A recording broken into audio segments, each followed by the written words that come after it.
Chapter 1504. As Xueqi listened to Ji Tianqing's words, he sized up Song Zhanyu, Jiangning Xue, and Qin Songqiong. He memorized their appearances and Ji Tianqing's words. Then he asked Ji Tianqing with a confused expression, "Young Master Ji, how do you know these people? And you know them so clearly?" Ji Tianqing calmly replied, "It's a secret." Xueqi became even more curious and guessed, "Could it be that you didn't cultivate in seclusion these past few days and instead went to the various palaces to gather information?" After saying this, he also felt that it was unlikely. He shook his head and said, "That's impossible. You don't look like someone who would do such a thing." "It's good that you know," Ji Tianqing nonchalantly replied. Xueqi became even more confused.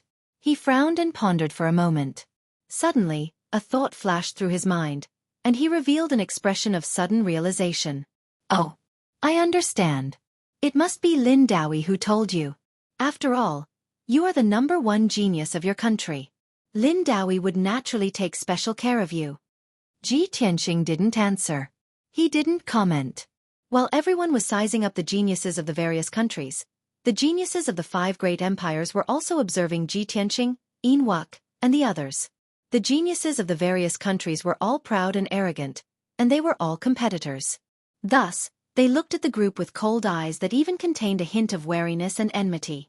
Soon, the group arrived outside a resplendent palace.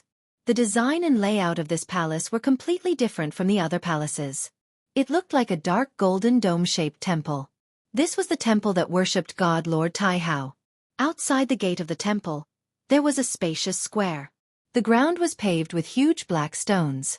A massive ancient stone stele stood in the plaza, densely carved with words that recorded the great achievements of God Lord Taihao and the origin of the Clear Heaven Pagoda. In the corner of the plaza, there were several black stone pillars more than 100 feet tall, carved with the images of ancient beasts. They appeared rather mysterious. Over 100 geniuses from the 6 nations gathered on the black stone plaza and stood in 6 groups.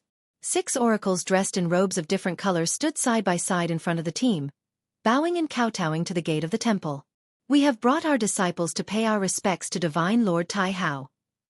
The 6 of them shouted in unison, their tone solemn and respectful.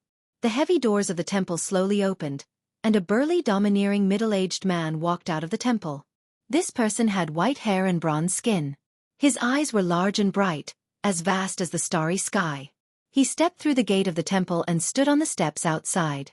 With his hands behind his back, he looked at the crowd with a dignified expression. The 6 divine envoys immediately bowed respectfully and said, "Greetings, great guardian." The hundreds of young geniuses also bowed to the great guardian. The great guardian nodded slightly and waved his palms slowly. He drew out a mysterious seal and chanted an ancient and obscure spell. As he finished casting the spell, an invisible divine power of heaven and earth enveloped the entire temple. The temple instantly exploded with dazzling golden light, making it seem as divine as a celestial palace. This was a necessary part of the worship ceremony, and it had always been this way. Once the great guardian was done, he turned and stepped into the temple. The 6 divine envoys then led the young geniuses into the vast temple. The interior of the temple was extremely solemn. In the north was a high platform, upon which stood a dark golden statue 100 feet tall. This statue depicted Divine Lord Taihao, and it was so lifelike that it seemed almost lifelike. Divine Lord Taihao wore a suit of dark golden armor, a wide golden battle robe, and a simple but dignified divine crown on his head. Divine Lord Taihao was seated on a massive throne, his posture upright and dignified. His body exuded a divine aura that seemed to look down upon the world. In his left hand was a divine kingdom codex, while in his right hand was a broad and heavy divine sword. This codex represented the Divine Lord's authority, implying that the laws of the divine kingdom governed the world and ensured eternal peace for its people. The sheathed divine sword represented the Divine Lord's absolute martial strength, implying that the Divine Lord used the sword to expand his territory and protect his divine kingdom. Behind the Divine Lord statue, the entire wall was covered in reliefs, depicting millions of miles of mountains, rivers, and stars. There were also many words and symbols carved into it. In short, all the young geniuses who had entered the temple were stunned by this divine majesty. Although Divine Lord Taihao's statue was made of precious stones and refining materials, it was not alive. But it possessed the aura of a divine lord, exuding a pressure that could suppress the world. It was like a divine lord had personally arrived. Everyone put aside their distracting thoughts and lined up in neat rows, maintaining a solemn and dignified demeanor. No one made a single noise. The 6 divine envoys stood on the left and right sides of the temple, their hands hanging at their sides. The great guardian walked up to Divine Lord Taihao's statue, and piously began to recite a long, ancient language. At this moment, Ji Tianqing stood motionless in the crowd, his eyes fixed on Divine Lord Taihao's statue, a strange light flashing through them. For some reason, ever since he had stepped into the temple, his mind had been uneasy, his origin spirit throbbing. When he saw Divine Lord Taihao's statue clearly, his origin spirit trembled, various fragmented scenes appearing in his mind. A sense of familiarity that originated from the depths of his soul flooded his origin spirit, spreading to every nerve in his body. His mind was in chaos, his consciousness somewhat hazy. His body stiffened, his limbs no longer listening to his commands. He could clearly sense that something sealed deep within his soul had unwittingly shattered. Many ancient and complex images and information were surging in his mind, ready to explode at any moment. This strange and unusual feeling was something he had never experienced before. It made him feel both puzzled and shocked. But at this moment, the great guardian finished reciting his incantation. He crossed his arms in front of his chest and bowed to the Divine Lord's statue. Then he called out to the crowd, "Let the worship ceremony begin. Disciples, kneel. May Lord Divine Lord's glory last forever." Upon hearing such a solemn and dignified voice, the 100 or so young geniuses all knelt reverently on the ground, their hearts brimming with devotion. Everyone placed their palms flat on the ground, their foreheads pressed against the ground as they maintained a prostrating posture. The great guardian's dignified gaze swept across the temple. Seeing that all the divine envoys were kneeling, he prepared to recite the second verse.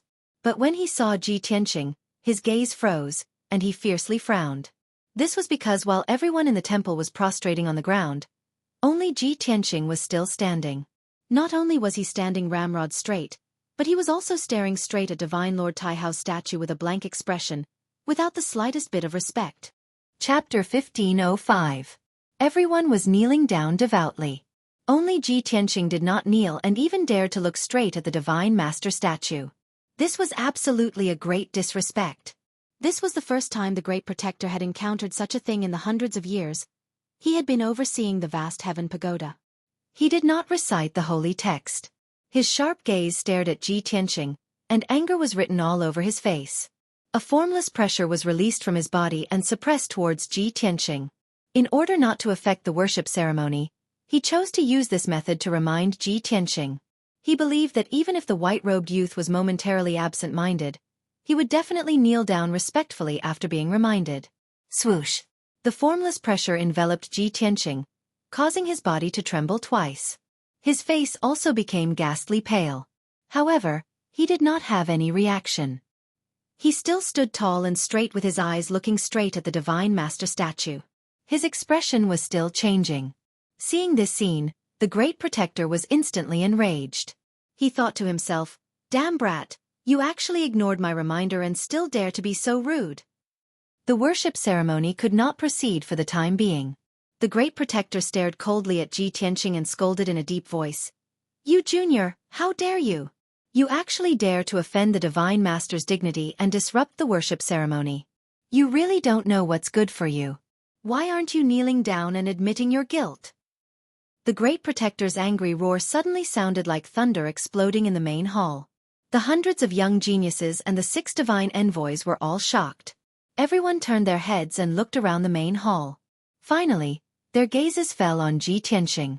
Seeing him standing stiffly on the spot with his eyes looking straight at the Divine Master statue, everyone's expression changed drastically. They revealed complicated expressions. Most of the young geniuses were shocked and puzzled by this. They secretly sized up Ji Tianqing and discussed in whispers. "Who is this guy? He actually dares to behave atrociously in the temple. Is he tired of living? This is the most sacred worship ceremony. Everyone is kneeling down to worship. He actually dares to stand? Humph. Looks like he's from the Chu Empire. What a disgrace. Is that brat crazy? How dare he lose his composure in front of the Divine Master's statue? Isn't that courting death? The head protector is furious. This brat is finished. He will definitely be punished severely, and even expelled from the vast heaven pagoda. The geniuses of the various countries all looked on coldly as if they were watching a good show. The young geniuses of the Chu Yun Empire were even more shocked, and their expressions became even more complicated. Ji Tianqing has always been arrogant and condescending. I didn't expect him to behave so atrociously in the shrine. That damned bastard. Don't drag us into this mess. When Kuang Long and Lan Yiqing came back to their senses, a cold light flashed in their eyes as they sneered inwardly. Ha! I really underestimated this guy. I didn't expect him to be so arrogant that he even dares to offend the Divine Master. Humph. Originally, I was still cultivating diligently, vowing to surpass him and personally kill him for revenge. Who would have thought that he would offend the Divine Master's dignity in front of so many people? This was a heinous crime.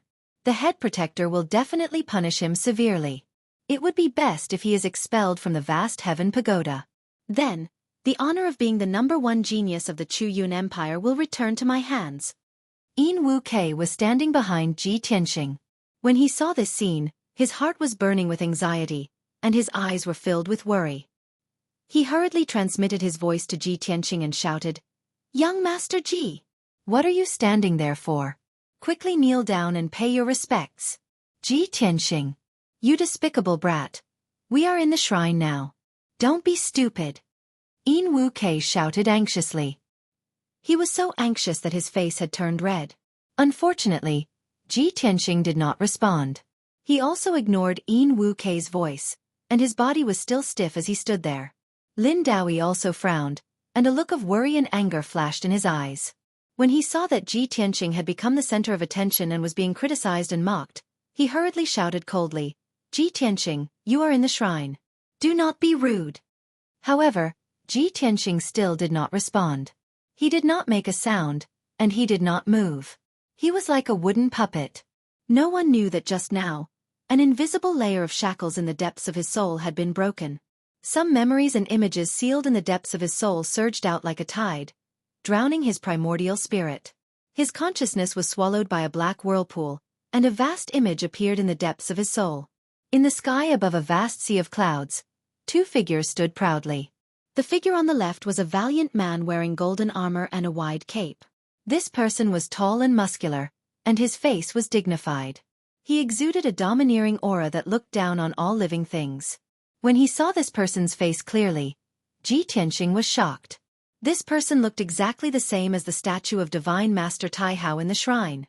Obviously, this man in golden armor was martial god Taihao. In the white sea of clouds beneath his feet, half of a dark golden pagoda was revealed. It shone with a sacred golden light. Ji Tianqing immediately recognized that it was the clear sky pagoda. He looked at the second figure in the image. It was a tall young man in white robes. His face was resolute and cold. His eyebrows were sharp and his eyes were bright. His eyes contained a domineering aura that looked down on the world. His attire was rather simple. He only wore a snow-white robe and a pair of black cloth shoes. He had a silver belt around his waist, and his long hair was tied up with a green hairband. When Ji Tianqing saw his face clearly, a trace of fear flashed in the depths of his soul.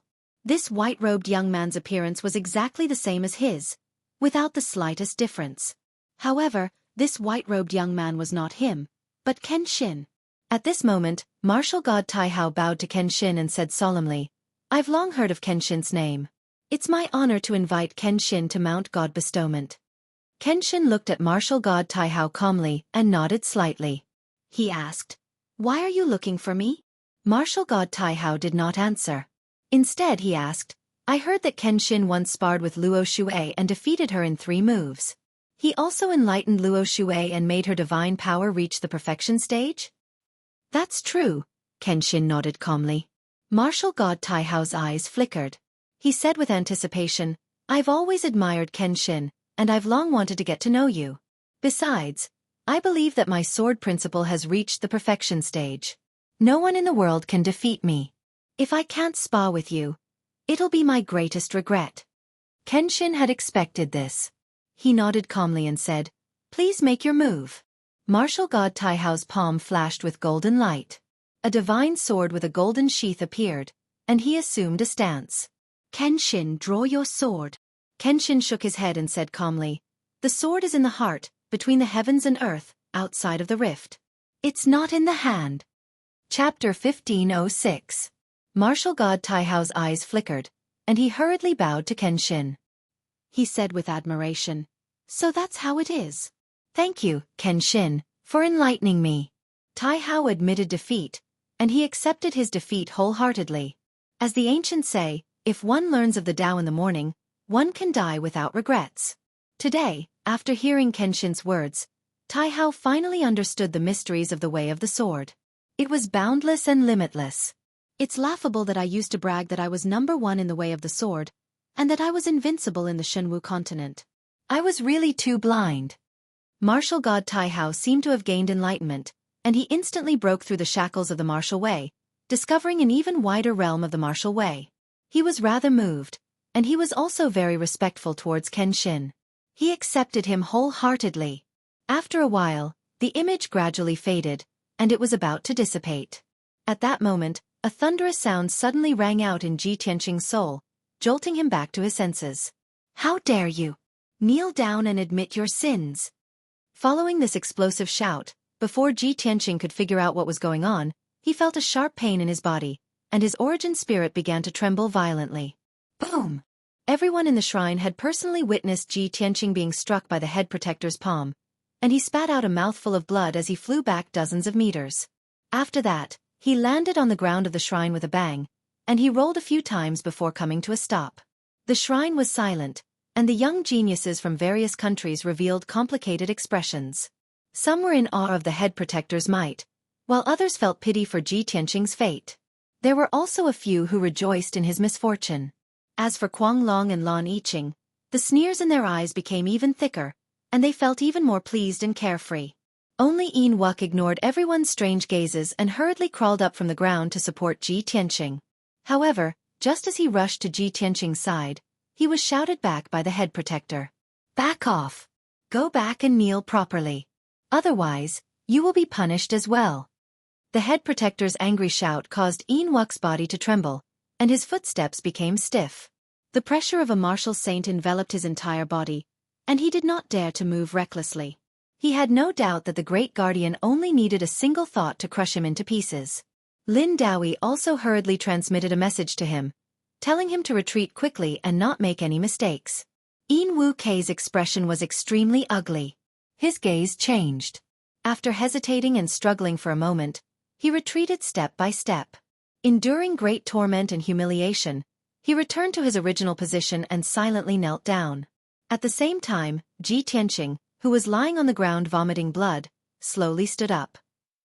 The great guardian's palm strike had not only shattered the image in the depths of his soul and awakened him, but it had also severely injured him. A sharp pain came from his internal organs, as if thousands of needles were stabbing him. He slowly lifted his sleeve to wipe off the blood at the corner of his mouth. His face was expressionless as he coldly swept his gaze across the hall and looked at the great guardian. Only now did he understand what had just happened.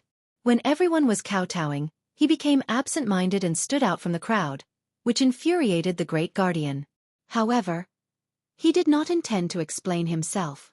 When the great guardian saw that Yin Wu Kei had regained consciousness, his anger dissipated slightly. He shouted with a dignified expression, "Men! Take down this bastard who offended the Divine Master's dignity and disturbed the worship ceremony." As soon as his voice fell, 2 guards in golden armor immediately rushed in from outside the door. Swish swish. 2 golden-armored protectors flew to Ji Tianqing's side, one on the left and one on the right, and used their magic power to suppress him. Lin Daoyi frowned and hurriedly cupped his hands towards the great guardian. He pleaded, "Great guardian, please wait. This disciple's surname is Ji and his name is Tianqing. I have mentioned him to you before. This person has just arrived and does not know the rules of the temple. Perhaps he was intimidated by the Divine Master's dignity, which is why he lost his composure in front of everyone. Great guardian, please give him a way out." Lin Daoyi was obviously hinting to the great guardian that this person was the #1 genius of the Chu Yun Empire and had unlimited potential. However, the great guardian glanced at him coldly and shouted in a deep voice, "The vast heaven pagoda is the place where Lord Divine Master imparts the Tao. It is the martial holy land of the Six Nations. How sacred is it? No matter who comes here, everyone is treated equally and must abide by the Divine Kingdom's laws and the vast Heaven Pagoda's rules. This child offended the Divine Master's dignity in front of everyone and disturbed the worship ceremony. This is an unforgivable crime. Divine Envoy Lin, how do you want this seat to show mercy? Could it be that this seat is going to sit by and watch him offend the Divine Master? Lin Daoyi was instantly speechless. The Great Guardian spoke righteously.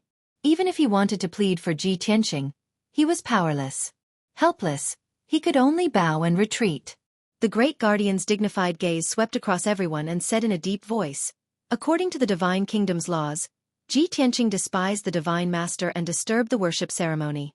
He should be punished with 70 lashes. Immediately escort him to the plaza outside the temple and tie him to a stone pillar. This seat will personally execute him." The two golden-armored guards acknowledged the order and escorted Ji Tianqing out of the temple and toward the plaza. Only then did everyone understand that the mysterious black stone pillars in the corner of the plaza were actually used for execution.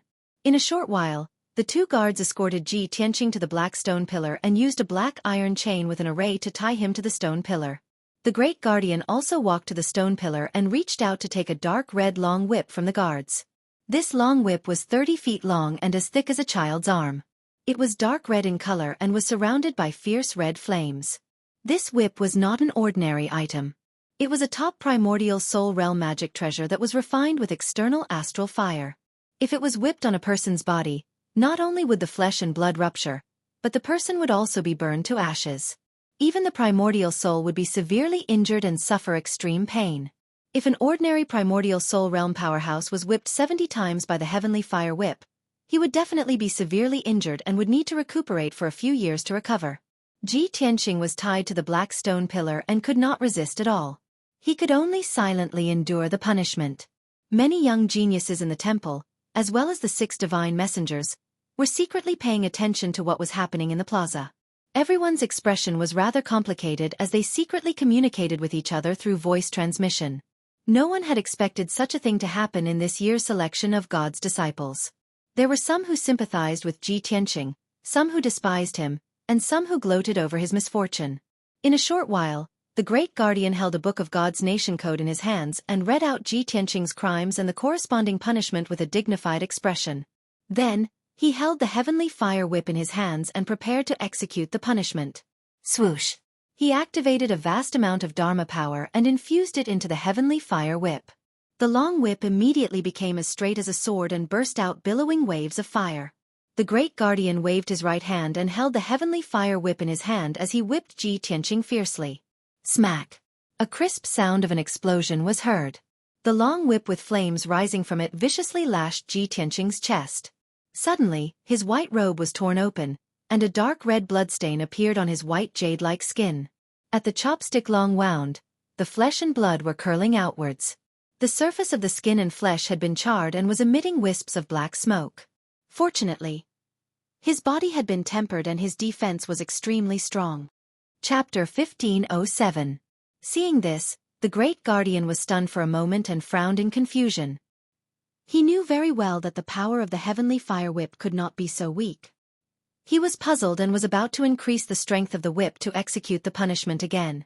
However, at this moment, a strong wind suddenly blew in the square. Whoosh!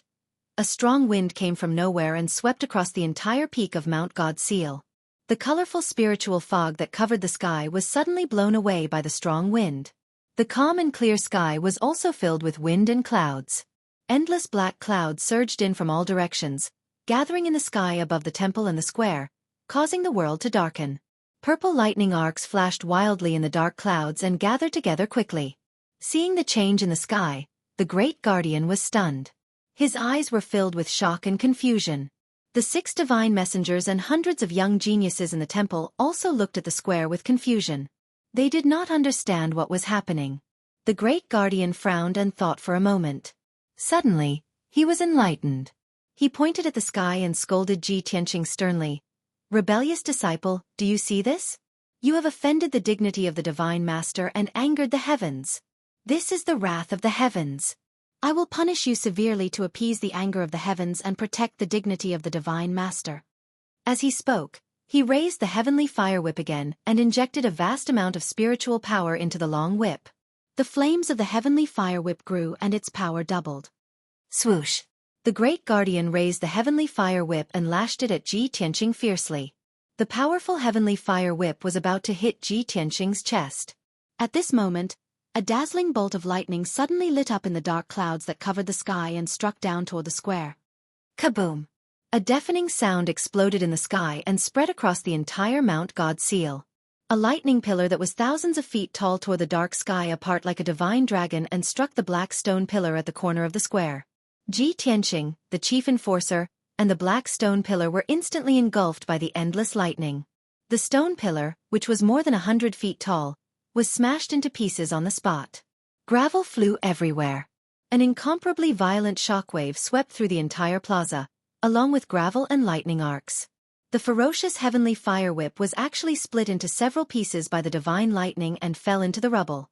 The great guardian was also sent flying by the divine thunder and smashed into the square 1,000 feet away. His entire body was charred black, his clothes were ragged, and his long hair was disheveled and curled up with black smoke.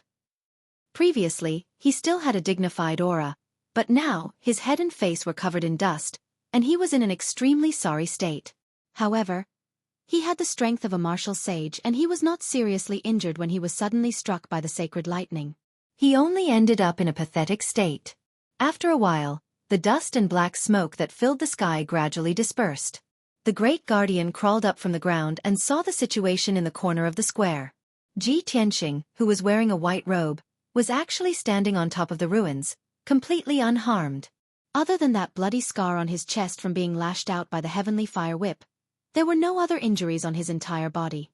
Seeing this scene, the great guardian was dumbfounded on the spot and cried out in disbelief. Wasn't he struck by the sacred lightning? How can he be safe and sound? No, there must be some problem. Absolutely impossible. A dignified martial sage, the chief enforcer who guarded the vast heaven pagoda, was shocked until he could not be any more shocked, and his state of mind was already in chaos. However, the great changes in heaven and earth were not over yet. Right at this time, an even more shocking scene appeared. God's ceiling mountain, which was several thousand feet tall and resembled a giant pillar holding up the sky, actually shook violently. The entire giant mountain trembled, giving off a loud rumbling sound as if it was going to collapse. Many palaces and houses also cracked open with cracks, scattering countless gold bricks and glazed tiles. In the plaza outside the temple, the ground also cracked open with a huge ravine, bursting out dust that filled the sky. The scene of the earth shaking was as if doomsday had arrived. Black clouds pressed down in the sky as lightning flashed and thunder rumbled. The earth shook violently, splitting open countless ravines. Even the sacred vast heaven pagoda, which pierced into the clouds, also shook violently, bursting with golden light. Things had developed to such a stage that the worship ceremony had already been completely destroyed. The 6 divine messengers and hundreds of young geniuses all rushed out of the temple in a hurry and rushed to the plaza outside the temple. They saw that the plaza had long been distorted and broken, and the ground was covered with wide ravines and gravel. The chief enforcer was covered in dust, and his hair was disheveled as he stood in the plaza. Ji Tianqing, who was dressed in a white robe, stood in the corner of the plaza, safe and sound, his expression cold. The divine messengers and young geniuses were dumbfounded when they saw this scene, completely unable to understand what was going on. The sudden change filled everyone with fear, and they were at a loss for what to do. No one would have thought that such a shocking astronomical change would occur in the martial arts sanctuary that had always been peaceful and auspicious. This was simply illogical. After everyone regained their senses, they all started to discuss doubtfully. Oh my God! How could this be? What exactly happened just now? Why did heaven and earth change so much? And why did the sacred lightning strike? What's wrong with the chief enforcer? Could it be that he was struck by the sacred lightning? Ji Tianqing was actually not injured? This is impossible. He offended the Divine Master's majesty and angered the Divine Master. He should be struck to death by the sacred lightning. For some time, the plaza was noisy and very chaotic. Fortunately, God's ceiling mountain gradually calmed down and stopped shaking. The violent hurricane that filled heaven and earth, the black clouds that covered the sky, and the lightning in the clouds also gradually dissipated. The chief enforcer saw that everyone was in a mess and hurriedly tidied up his appearance, recovering his dignified posture. He pointed at Ji Tianqing with a face full of anger, and said in an icy and dignified tone, "I believe that everyone saw it. It was precisely because Ji Tianqing offended the Divine Master's majesty that he angered the Divine Master. This madman committed treason, causing heaven and earth to change dramatically. The sacred mountain shook, and sacred lightning fell from the sky. This is the Divine Master's fury and punishment. The vast heaven pagoda already can't tolerate him." Hearing the chief enforcer's explanation, everyone came to a realization and nodded repeatedly to express their agreement. Especially Lan Yiqing, Kuang Long, and the rest, their faces were full of cold smiles, their eyes surging with a biting cold light. A green-robed divine envoy hurriedly chimed in and shouted with righteous indignation, "For 1,000 years, there has never been an accident here. God's Sealing Mountain is a martial arts sanctuary that has always been peaceful. But today, Ji Tianqing offended the Divine Master's majesty and disrupted the worship ceremony. He actually caused a monstrous disaster. This envoy suggests that he must be severely punished to appease the Divine Master's anger." Chapter 1508. The great change in heaven and earth just now made everyone both shocked and furious. The divine envoys all agreed with the head protector's decision. Lin Daoyi also did not dare to plead for Ji Tianqing when he saw that things had developed to such a stage. Everyone understood that Sealed God Mountain suffered such a drastic change and suffered heavy losses. Ji Tianqing must be severely punished to settle this matter. The head protector took out the Divine Kingdom's law and read out the law with a dignified voice, condemning Ji Tianqing in front of everyone. Ji Tianqing committed treason and blasphemed the Divine Master's dignity. He is not fit to be a divine disciple. According to the Divine Kingdom's law, Ji Tianqing's status as a divine disciple candidate will be immediately abolished and demoted to a divine servant. He will be punished to be sent to the Spirit Beast Valley as a slave. Within 3 years, Ji Tianqing will raise spirit beasts in the Spirit Beast Valley as a sinner and cannot leave his post without permission. After 3 years, we will observe the consequences. Hearing the head protector announce the punishment result, everyone revealed strange expressions. However, the vast majority of people agreed with the head protector's decision. There were even people who felt that the head protector's punishment for Ji Tianqing was already merciful enough. Ji Tianqing stared at the head protector coldly and said in an indifferent tone, "You are a martial saint powerhouse, the head protector guarding the vast heaven pagoda, but you are so muddle-headed and ignorant. I only made an unintentional mistake. But as the person in charge of the vast heaven pagoda, you do not have the heart of a benevolent person. You can't tolerate people's mistakes at all and easily inflict severe torture. When you were torturing me, the heavens were furious and sent down heavenly punishment, destroying the punishment whip and stone pillar. You also did not distinguish right from wrong and used your own conjecture to mislead the public and presume to convict me. You are arbitrary and not fit to guard the Tao field for martial god Tai Hao. You are even more unfit to be the head protector and be in charge of the vast heaven pagoda. Now that things have come to this, not only do you not reflect on your own mistakes, you still want to act willfully and expel me from the vast heaven pagoda. Are you not afraid that heavenly punishment will descend again and turn the entire vast heaven pagoda into ashes?" The cold and sonorous voice spread throughout the entire plaza, shaking everyone's heart and soul. His tone and expression were filled with an unparalleled domineering aura.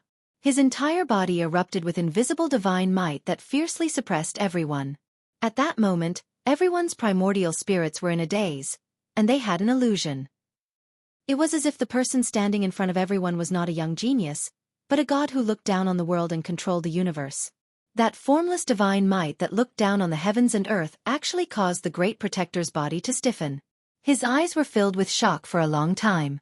After a while, he calmed down and exclaimed in his heart, "This brat only has the strength of an essence spirit realm cultivator. How could he release divine might to intimidate my essence spirit and make me feel fearful?" The 6 divine messengers and the geniuses also came to their senses. No one had expected that after the divine punishment incident, Ji Tianqing's first words would not be to plead for mercy, but to reprimand the great guardian. He actually used an incomparably unyielding attitude and peerlessly domineering aura to belittle the great protector to the point that he was worthless. It felt as if the heavenly punishment was under his control, and it was specifically used to punish the great guardian. Everyone's expression changed drastically, and they began to discuss secretly through voice transmission. Oh my God! Is this brat crazy? How dare he reprimand the great protector so arrogantly? Is he trying to push all the blame away? Too arrogant. This brat's arrogance is simply appalling and unprecedented. Tisk, TSK, TSK. This has never happened in hundreds of years, and this brat is suddenly famous. This incident will soon spread to all the countries, right? Humph. No matter how arrogant he is, it's useless. He will not have a good ending if he goes against the Great Protector. The Great Protector also frowned and stared at Ji Tianqing fiercely. He shouted angrily, Ji Tianqing, you are so arrogant that you have lost your mind. Men, take down this crazy man who is spouting nonsense and immediately send him to the Spirit Beast Valley for punishment. The Great Protector did not want to waste any more time with him, and he immediately waved his hand to give the order. In fact, he was also a little worried that if he continued to tangle with Ji Tianqing, it would bring about another great change in heaven and earth and the divine punishment. 4 guards in golden armor immediately flew towards Ji Tianqing, wanting to capture him on the spot. But at this moment, a majestic voice came from the edge of the square. Her Royal Highness has arrived. Instantly, the Great Protector, the 6 gods' messengers, and the geniuses from various countries turned their heads to look at the edge of the square. They saw a team of guards in golden armor, carrying an exquisite and luxurious half-moon-shaped throne, running towards the center of the square. On both sides of the throne, there were 2 female guards in silver armor, holding halberds in their hands. On the golden throne, there was a little girl who was 3 feet tall and looked like she was carved from jade. The little girl was wearing a fiery red long dress, and she was barefooted. She had a head of light golden hair, and she looked very cute. But her little face was tense, and her expression was cold. Her aura was also very majestic. Seeing this, many geniuses were puzzled. Which country's princess was this? When the Great Protector and the 6 gods' messengers saw the arrival of the little princess's throne, their faces turned solemn and respectful. Welcome, Your Royal Highness. The Great Protector and the 6 gods' messengers immediately went up and bowed in unison. Seeing this, the geniuses from various countries were shocked and their eyes were filled with shock. The Great Protector of the martial sage realm and the 6 gods' messengers are actually so respectful to the princess? The 7 white-haired top powers, whose ages added up to a few thousand years, are actually so respectful to the little girl? Even if the 6 sage emperors were present, they would not receive such treatment, let alone the princesses of various empires. At this thought, the geniuses from various countries immediately guessed the identity of Her Royal Highness. This little princess was definitely not the princess of any empire, but the princess of the Holy Kingdom. In the blink of an eye, the guards in golden armor carried the throne to the center of the square and stood still. Sitting on the throne, Xueqi looked down at the Great Protector and the 6 gods' messengers and said coldly, "A good ceremony to worship has been completely ruined by you." Her cold voice was filled with anger. The Great Protector and the 6 gods' messengers were instantly shocked, and they lowered their heads in fear. Ordinary people would not be able to interact with Her Royal Highness Xueqi, and they would not know her character. However, the Great Protector and the rest knew that although Her Royal Highness looked cute, when she was enraged, she would definitely be a demonic girl who would destroy the heavens and earth. The Great Protector was nervous and he quickly explained, "My Royal Highness, just now in the Holy Hall, I was conducting the ceremony to worship the princess." Ji Tianqing was arrogant and rude and offended the Holy Master. However, before he could explain what had happened, Xueqi waved her small hand and interrupted him. "Of course I know what had happened. You don't have to say anything." When the Great Protector saw that she was filled with anger, he thought that she was angry because the ceremony had been ruined and the mountain peak had been destroyed. Therefore he quickly reported, "My Royal Highness, please calm down. This matter was due to my negligence. I did not expel Ji Tianqing in time and cause the Holy Master to be angry and the heavens and earth to change. According to the laws of the Holy Nation, I have announced Ji Tianqing's crime and punishment in public. His status as a candidate for God's disciple will be abolished and he will be demoted to a servant. He will be sent to the Spirit Beast Valley." Xueqi looked at the Great Protector coldly. After he finished speaking, she reprimanded him coldly. "That's right. As the Great Protector, you did not manage the situation and you did not do your duty. However, do you think that the heavens and earth changed and the scene of the holy thunder were really caused by the Holy Master's anger? How holy and merciful is the Holy Master! How broad was his mind? How could it be something that you could imagine? How can the Holy Master send down such a punishment and anger just because a person was disrespectful? When the Great Protector heard what she had said, he was stunned. The 6 gods' messengers and many geniuses also changed their expressions. The same thought appeared in everyone's mind. If the scene of the wind, clouds, thunder, and lightning and the heavens and earth changing was not caused by the Holy Master's anger and holy punishment, then what was it? If the holy thunder of punishment and the heavens and earth changing were not to punish Ji Tianqing, were they to punish the Great Protector? Chapter 1509. Everyone found it hard to believe Jiujiu's words, and they were all shocked. However, Jiujiu's identity was unparalleled. Among everyone present, only she was qualified to say such words, and only she understood Divine Lord Tai Hao. After all, she was the princess of the God Nation, the daughter of the Divine Lord. If she believed that the great change in the world was not caused by the Divine Lord's anger, then it was definitely not. Just as everyone was in a daze, Jiujiu announced in a dignified tone, "The Divine Lord has always been wise and virtuous, and cherishes talents. This is known to all the citizens of the God Nation. The Great Guardian's judgment is a little unreasonable, and does not fit the Divine Lord's benevolence. Therefore, I now announce that Ji Tianqing's status as a candidate for a God's disciple will be restored, and he will be punished to clean the Divine Book Pavilion for half a year. This is a small punishment." Hearing this, the Great Guardian and the messenger's expressions changed drastically, and they stared at Jiujiu with their eyes wide open. They could not believe it and could not understand. Everyone was extremely confused, and they exclaimed to themselves, "Why would the Little Highness make such a judgment? This is too unreasonable, isn't it? Punishing Ji Tianqing to clean the Divine Book Pavilion? Isn't this an overt punishment and a covert reward?" The Divine Book Pavilion is the top secret place of the Clear Sky Pagoda, and it contains countless ancient books, Taoist scriptures, and secret skills. Not to mention ordinary God's disciples. Even messengers like us only have the chance to enter once or twice a year. The Little Highness actually wants Ji Tianqing to clean the Divine Book Pavilion? Isn't this a great gift and reward? The Little Highness's decision must have a deeper meaning. What ability does this Ji Tianqing have to be able to obtain His Highness's protection and appreciation? Not only the Great Guardian and the Godmasters had complicated expressions, but their hearts were also filled with shock and confusion. There were also a few young geniuses who had heard of the Divine Book Pavilion of the Clear Sky Pagoda, and they knew that it was the holy land of books that the experts of the 6 nations dreamed of. These geniuses were Qin Songqiong, Jiangning Xue, Song Zhanyu, and the rest. They frowned in confusion, and looked at Ji Tianqing with burning eyes. They were very wary of him. They were all very clear that Ji Tianqing must have some outstanding aspects, which was why he could cause such a big disturbance and even obtain the protection of the little princess. On the surface, punishing Ji Tianqing to the Divine Book Pavilion to clean was the little princess punishment for him. But in reality, this was a huge benefit. The thousands of ancient books and records in the Divine Book Pavilion, as well as all kinds of divine skills, were all open for Ji Tianqing to read and study. Even if the geniuses were to clean the Divine Book Pavilion, they would be more than happy to oblige. The Great Guardian frowned and pondered for a moment. He then cupped his hands and said to Jiujiu, "Your Highness, you're being too merciful by punishing Ji Tianqing like this." Without waiting for him to finish, Jiujiu waved her hand and said with a dignified expression, "I have already made up my mind. Carry it out immediately. There must be no mistakes."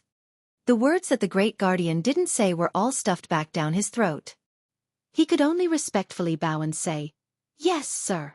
Then, the golden-armored guards carried the throne and left the square. The few divine envoys also brought the geniuses from the various countries out of the square and returned to their residences. The Great Guardian glanced at Ji Tianqing with a complicated expression before ordering the guards to escort Ji Tianqing to the Divine Book Pavilion. 2 golden-armored guards, one on the left and one on the right, escorted Ji Tianqing to the vast heaven pagoda. The Divine Book Pavilion was located at the top of the vast heaven pagoda. It was heavily guarded and a true divine level array was set up. Even if a martial saint expert came, they could not possibly force their way into the Divine Book Pavilion either.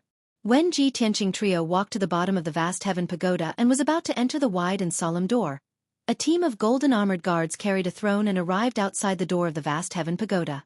On the half-moon-shaped throne sat a little girl who looked like she was carved from jade. It was Jiujiu. Ji Tianqing trio stopped in their tracks. The 2 golden-armored guards hurriedly knelt down and bowed to Jiujiu.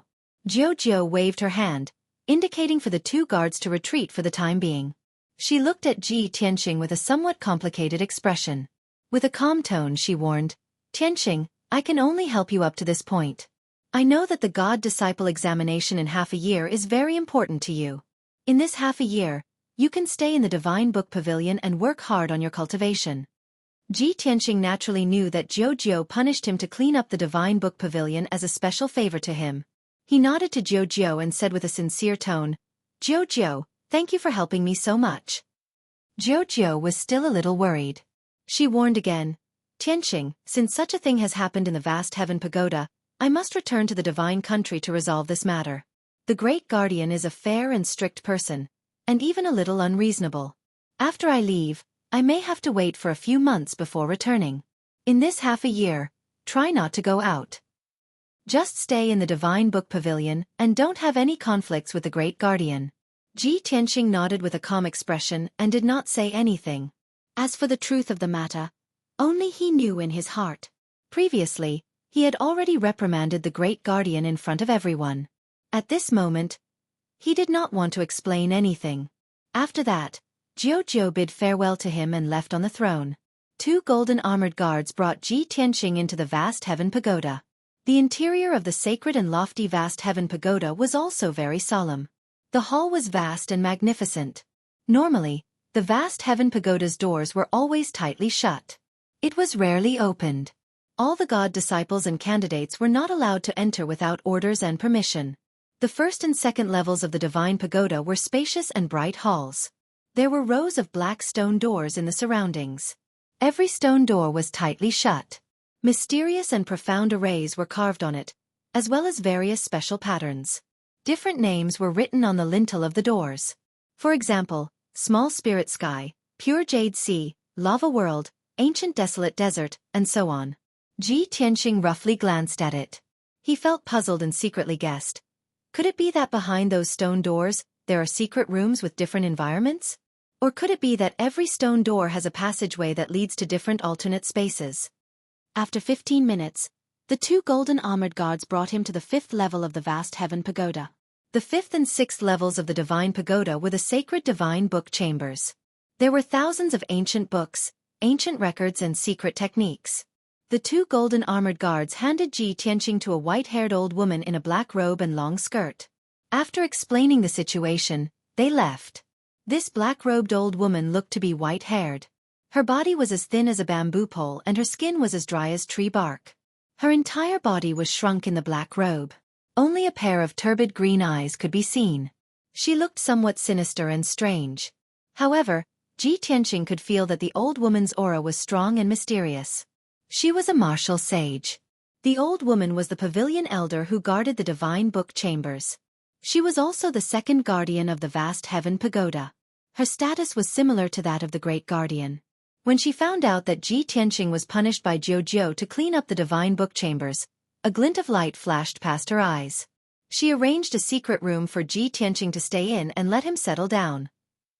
Chapter 15:10. Although the Divine Book Pavilion is the core of the Clear Sky Pagoda, and there are over 18 million ancient books and records stored within, but cleaning the Divine Book Pavilion is an extremely easy task. Normally, very few people enter the Divine Book Pavilion, and this place is protected by an array, so it is impossible for dust to accumulate here. The second guardian's voice was deep and hoarse, as he slowly explained the situation to Ji Tianqing. Normally, you just stay in the secret room, and don't bother about those books. Go there every day to check which books are not placed properly, and just place them properly. If some books are too old and need to be repaired or rewritten, you can bring them to me. When she spoke, she was like an old bellows, as if she could stop breathing at any time, and occasionally she would cough a few times. Ji Tianqing listened quietly, and when she finished, he opened his mouth to ask, "If there is nothing else, then I will take my leave." "Wait a moment." The second guardian waved his withered hand, and warned in a low voice, "The Divine Book Pavilion is divided into 2 levels, and you can only move around the 5th level. Without my permission, you cannot enter the 6th level." Ji Tianqing knew that the 6th level definitely hid important secrets, or top-secret techniques, so he could not casually enter. He nodded his head to show that he understood, and cupped his hands to bid farewell to the second guardian, before turning around and returning to the secret room. The second guardian looked at his departing figure, and a strange glow flashed across his muddy old eyes. This kid was actually punished by the young highness. Seems a little interesting. She had guarded the Divine Book Pavilion for over 1,000 years, and had long been used to this kind of quiet and dull life. Darkness and loneliness had accompanied her for many years, causing her to grow old, and there was not the slightest bit of life in her body. In these 1,000 years, she had spent 90% of her time alone, hiding in the darkness. Now that someone had come to the Divine Book Pavilion, and had to stay here for half a year. In the next few months, she should not be lonely and dull. In reality, it was not that Ji Tianqing was not interested in the Divine Book Pavilion. At this moment, the things that had happened before kept replaying in his mind. He only wanted to enter the secret room as soon as possible, and quietly think for a while. There were no furnishings in the gloomy secret room. Only a futon made of spiritual jade. Ji Tianqing sat cross-legged on the praying mat and closed his eyes to meditate. Soon, he calmed his mind. When his mind and spirit became one, the image appeared in the depths of his soul. They were still high up in the sky, at the peak of the vast sea of clouds. Martial god Taihao and Kenshin stood proudly in the air and talked to one another. At this moment, there was nothing to disturb him. The image in the depths of his soul was incomparably clear. Every glance and action of martial god Taihao and Kenshin was clearly reflected in his soul. He watched the scene of the two deities sparring again, memorizing their expressions, reactions, and movements, as well as every word they said. After a long time, the soul image dissipated. He frowned and muttered to himself, "The sword is in the heart, in the world, outside the void but not in the hand." These were Kenshin's exact words. With these words, Kenshin was able to convince martial god Taihao and make him bow his head and admit defeat. However, Ji Tianqing frowned and thought for a long time, but he still couldn't understand the meaning of these words. He also couldn't understand why martial god Taihao would willingly admit defeat and respect Kenshin so much after hearing these words. Maybe my cultivation is too low. I haven't reached the martial god realm, so I can't understand the mysteries behind these words? He firmly remembered Kenshin's words and put this matter aside for now. Then, he remembered the statue of martial god Taihao in the temple. Behind the lifelike statue, the wall was carved with pictures of mountains, rivers, the sun, the moon, and stars. At the time, he saw with his own eyes that there was a very special picture on the wall. The picture was as big as a wash basin. The lines were simple and abstract, as if they contained some deep meaning. He carefully pondered for a while and came up with an answer in his mind. That special and mysterious picture, is it a kind of seal that represents Divine Lord Taihao's status and authority? In the world of martial arts, many powerful organizations, empires, and aristocratic families had their own emblems and seals to show their strength and noble status.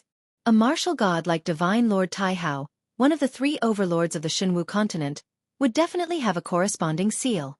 When he thought of this, he immediately recalled the ancient book he had found in the imperial palace before leaving the Tianxian continent. At the end of the ancient book, there was also a mysterious seal.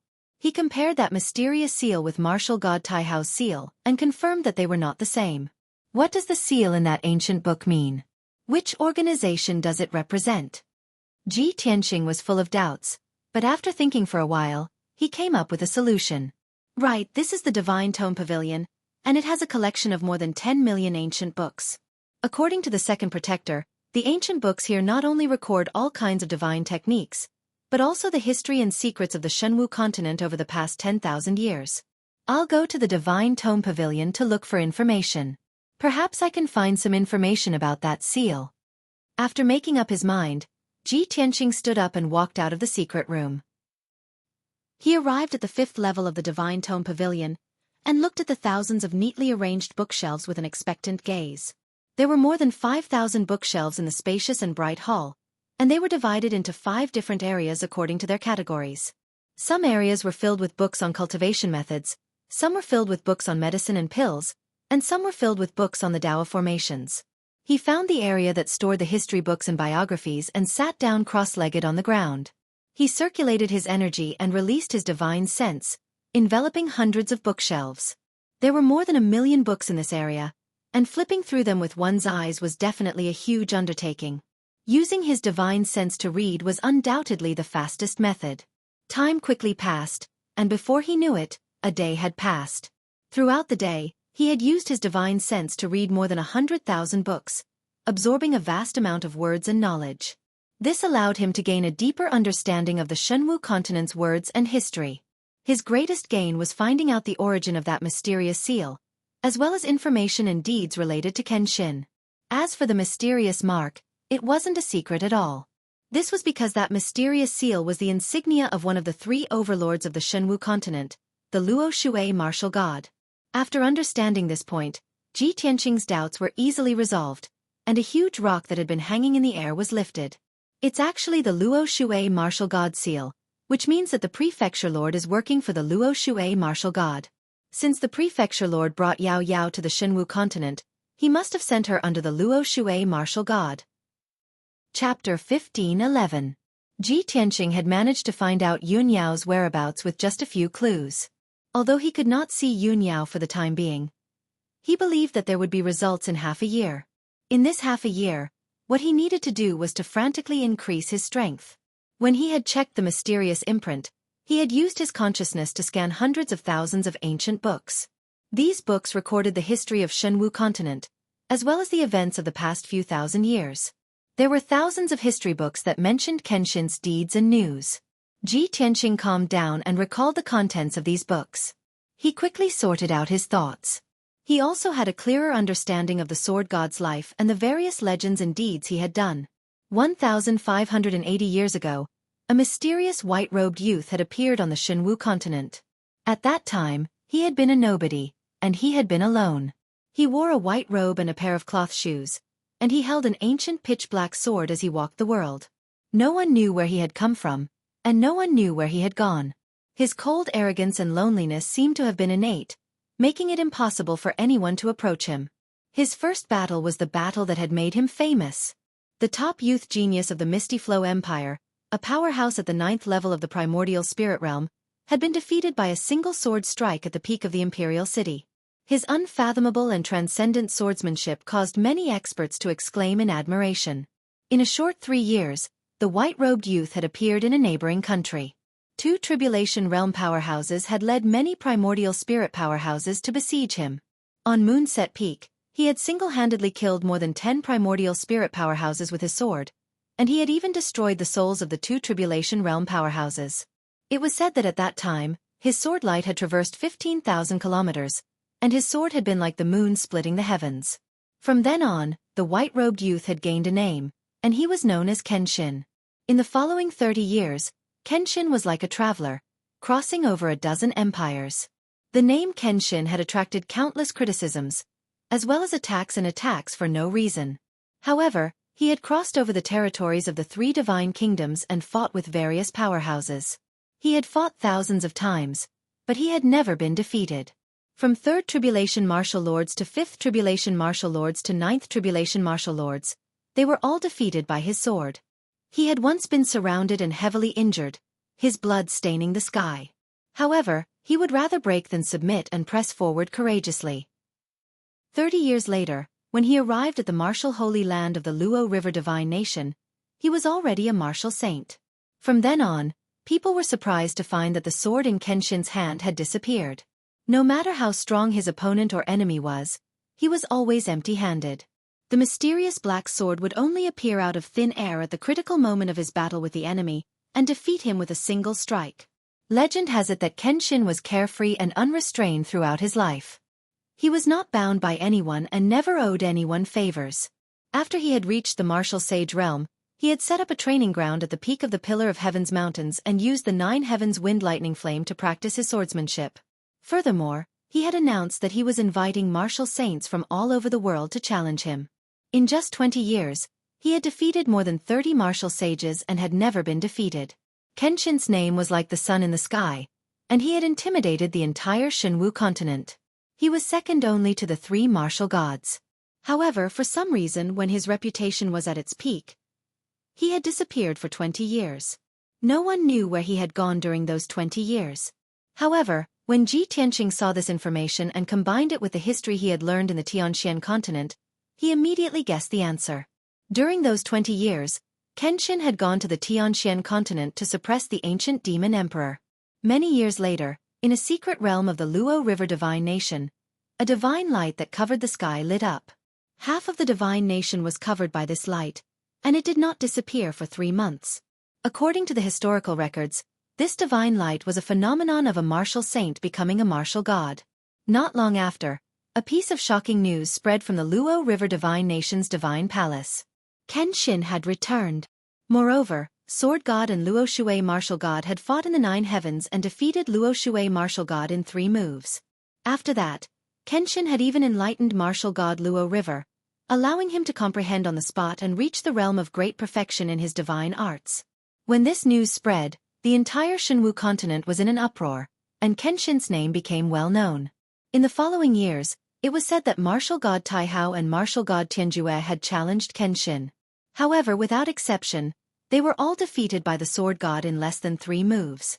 From then on, Kenshin had become the undisputed #1 powerhouse, and he had even surpassed the 3 martial gods.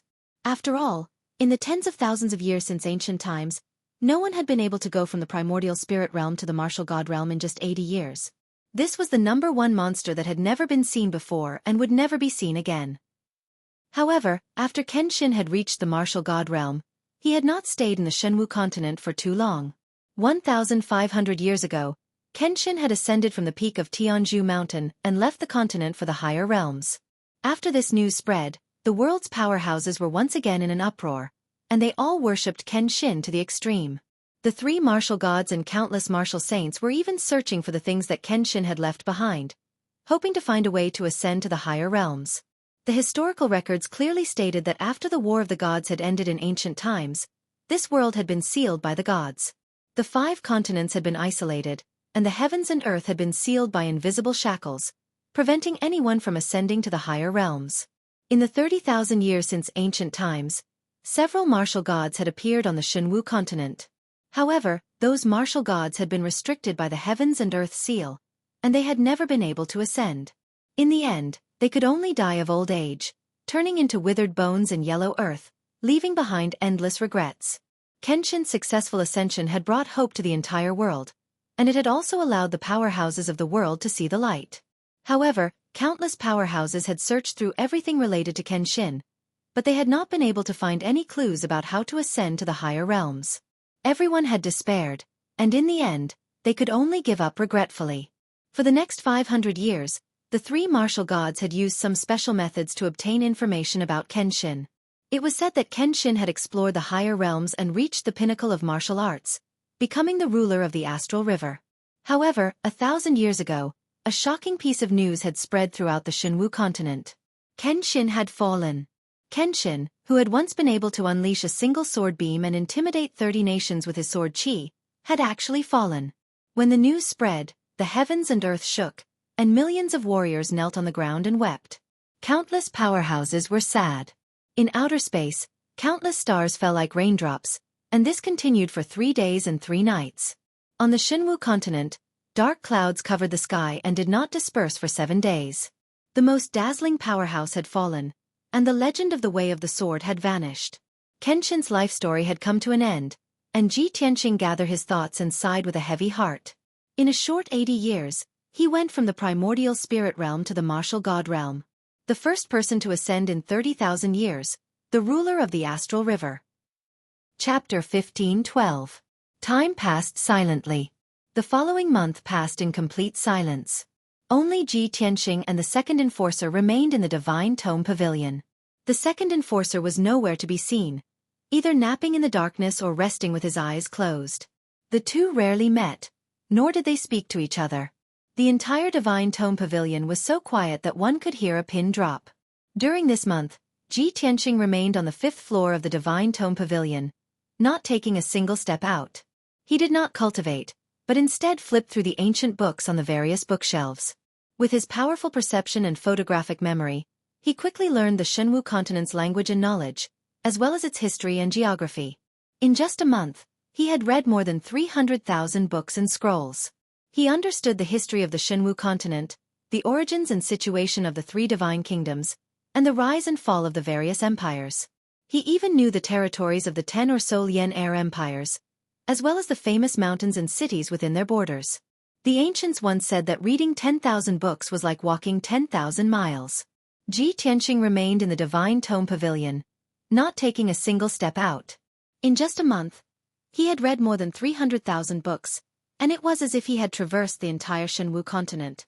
This feeling of knowing the world and reaping bountiful rewards left him in a good mood.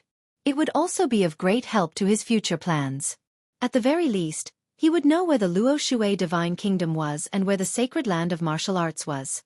If he left the Clear Sky Pagoda and went to the Luo Shui Divine Kingdom to find Yun Yao, which route should he take? Early in the morning, Ji Tianqing stood in front of the bookshelves as usual, quietly flipping through the books. The ancient black book in his hands was called Travels to the North, and it contained some records about the Pillar of Heaven. Just as he was engrossed in reading, a thin figure wrapped in a black robe silently appeared beside him. Under the loose black robe, half of the person's shriveled old face was revealed. She had a lock of white hair and a pair of turbid green eyes. It was none other than the black-robed old woman, the second protector. She glanced at the ancient book in Ji Tianqing's hand and couldn't help but frown. She opened her mouth and said, "Kid, for the past month, you've been reading books without sleep or food. This is a good thing. But, why don't you read all those supreme martial arts and secret skills? Instead, you read those useless history books and travel books all day long." Ji Tianqing was awakened by her voice. He turned to glance at her and nodded in greeting. Seeing his calm and indifferent look, the second guardian was a little angry. He said in a low voice, "Do you know how many God's disciples and experts dream of entering the holy land of martial arts?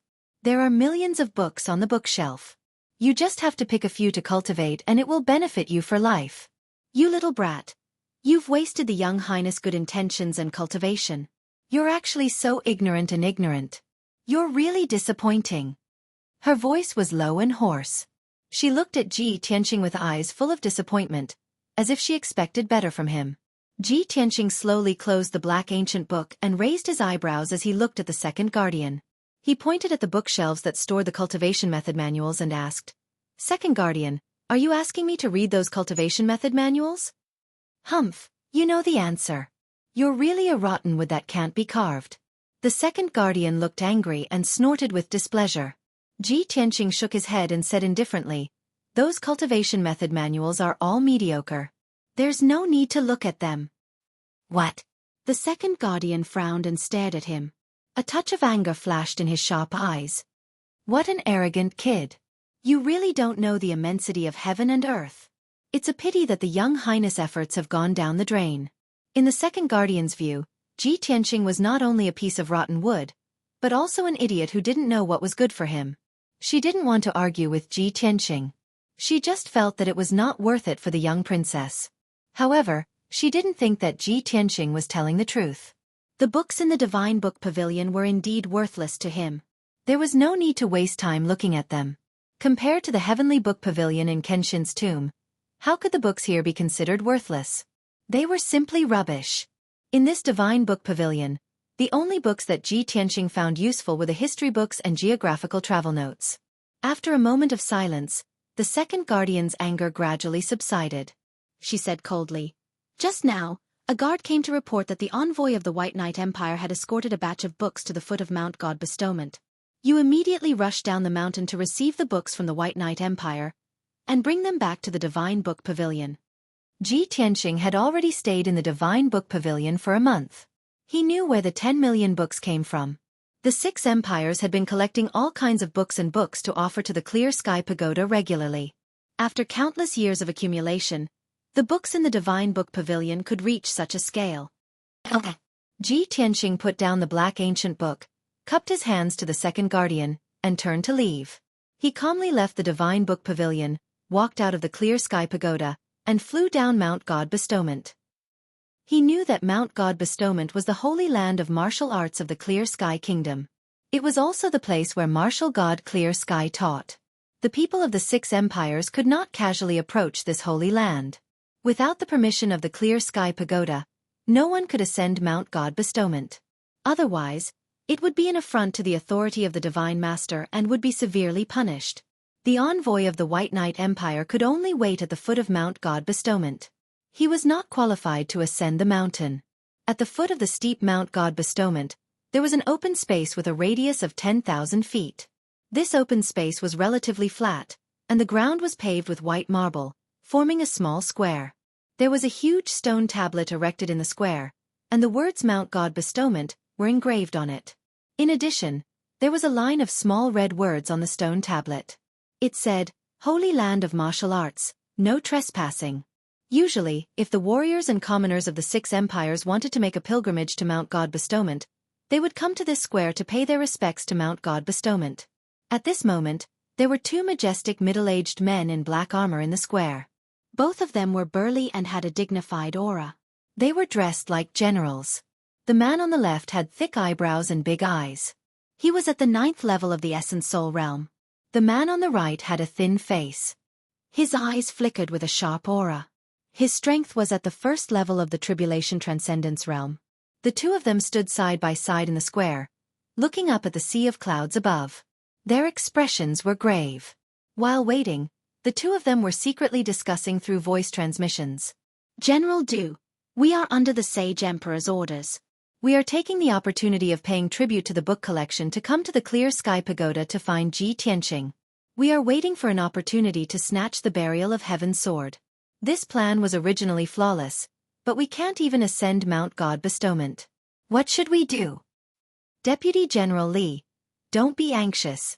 This is a holy land of martial arts. We cannot be rash. It doesn't matter even if we can't enter. We have already gotten a guard to send a transmission jade slip to Song Zhanyu. Chapter 15:13. The morning sun slowly rose to the sky. General Du and Deputy General Li waited in the square for 2 hours, but no one came to receive the book. Both of them were a little anxious, but because of the order, they could only wait patiently. Not long after, a white figure suddenly flew out of the sea of clouds halfway up the mountain. It was a young man in a white robe, flying in the wind and landing from Mount God Bestowment. Seeing the white-robed young man appear, Deputy General Li was relieved and said with relief, "General Du, that person should be here to receive the tribute. When we hand in the tribute, the task will be completed." General Du nodded and said, "After handing in the tribute, we will hide under Mount God Bestowment and wait for that guy to appear. It is said that the other 2 empires also know about the news of the Sword of Burial of Heaven, and they seem to be secretly moving and sending people here. At that time, things will be very tricky." Deputy General Li had been looking up at the sky, watching the white-robed figure getting closer and closer. Suddenly he frowned, and a flash of light flashed in his eyes. He asked, "General Du, look at that white-robed young man. Why does he look so familiar?" "Familiar?" General Du was stunned for a moment. He fixed his eyes on the white-robed young man in the sky, and suddenly his face changed. He does look familiar. This person's figure, appearance and style of clothing are a bit like Ji Tianqing. As General Du said, a white light flashed in his palm, and a picture scroll appeared. In the picture scroll was a white-robed young man, holding a dark and mysterious sword. It was Ji Tianqing and the Sword of Burial of Heaven. General Du glanced at the picture, and then looked up at the white-robed young man in the sky, and a flash of surprise flashed in his eyes. "It's really him. Great. God is really helping me. I didn't expect that the person who came to receive the tribute was Ji Tianqing. It's really a case of searching high and low for something, and finding it without any effort." As he said this, a white light flashed in his palm, and the picture scroll was put away. Deputy General Li was also very excited, and he asked, "General Du, should we do it directly or after handing in the tribute?" General Du sneered inwardly and warned him with a sound transmission, "Don't worry. Hand in the tribute first. After confirming his identity, you can snatch the sword." Deputy General Li hesitated and asked in a rather worried manner, "But we've come as envoys. If we directly take action and the matter is exposed, won't we cause trouble for the Saint Emperor?" General Du was startled for a moment and said in a cold tone, "Let's seize the sword first. If he wants to die, then we'll kill him. Anyway, he is just a candidate of a god's disciple. When the time comes, there will be no evidence. If we don't act today, we won't have another chance in the future." Hearing this, Deputy General Li no longer hesitated and made up his mind. Not long after, Ji Tianqing descended from the sky and landed on the square. He stood in the field expressionlessly and looked at General Du and Deputy General Li indifferently. The two of them hurriedly went up to Ji Tianqing and stood in front of him. They put on a respectful posture and bowed. "The envoy of the White Knight Empire is here to deliver the tribute under the orders of the Holy Emperor. May I ask if this young master is here to deliver the tribute?" "Yes." Ji Tianqing glanced at the two of them and nodded slightly. "Present the tribute." General Du quickly took out a black ring from his sleeve and handed it to him respectfully. "Young master, there are more than 7,000 books in this ring, including 2,000 volumes of alchemy books, 3,000 volumes of secret methods, and more than 1,000 volumes of array diagrams." General Du looked at Ji Tianqing with a smile and introduced the number of tributes to him. However, Ji Tianqing was not interested in this. He said with an indifferent expression, "Thank you for your trouble. Please go back." After that, he put away the black ring and turned to leave. "Wait!" General Du shouted and said, "Please tell us your name and let us know who the tribute is delivered to.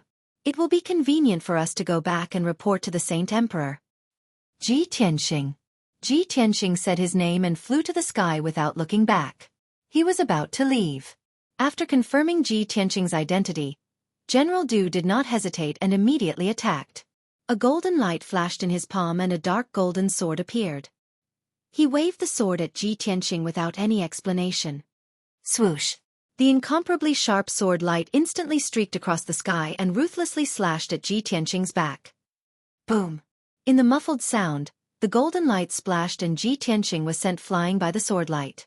The white robe on his back had a large hole torn open by the sword light, revealing a shallow bloodstain that seeped with blood.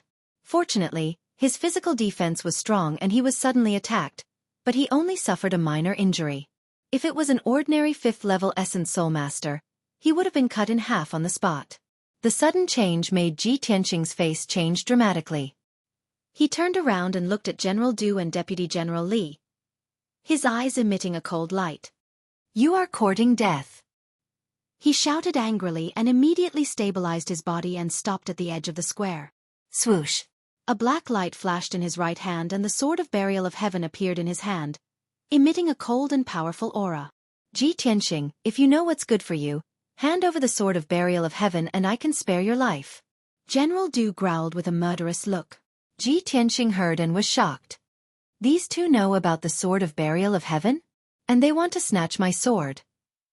Before he could think carefully, General Du and Deputy General Li had rushed in front of him. The two of them attacked him from the left and right, waving their swords and slashing out sword light that covered the sky and earth. Hundreds of crisscrossing sword light not only contained the power to destroy heaven and earth, but also flashed with traces of purple lightning. This was the proof of a Tribulation Realm Master. Ji Tianqing immediately frowned and looked serious. The mana in his body also burst out crazily. Dharma body of heaven and earth. He used his secret skill and drew the power of heaven and earth within 1,000 miles to condense an oval-shaped 5-colored shield to protect himself. The sword light that descended from the sky slashed the shield fiercely, causing a loud kacha-kacha sound to ring out. In the blink of an eye, the 5-colored shield was smashed and dissipated on the spot. Ji Tianqing was also hit by dozens of sword light and was sent flying into the valley thousands of feet away. His heaven and earth Dharma body secret skill was a secret skill with strong defensive power. Even a 7th or 8th tier Essence Soul Realm Master might not be able to defeat it. But General Du's strength had reached the Tribulation Realm. Deputy General Li, who was slightly weaker, also had the strength of a 9th tier Essence Soul Realm Master. The difference in strength between the two parties was too great. They were not at the same level at all. Ji Tianqing was only sent flying and suffered minor injuries. This was enough to shock and disbelief the two of them.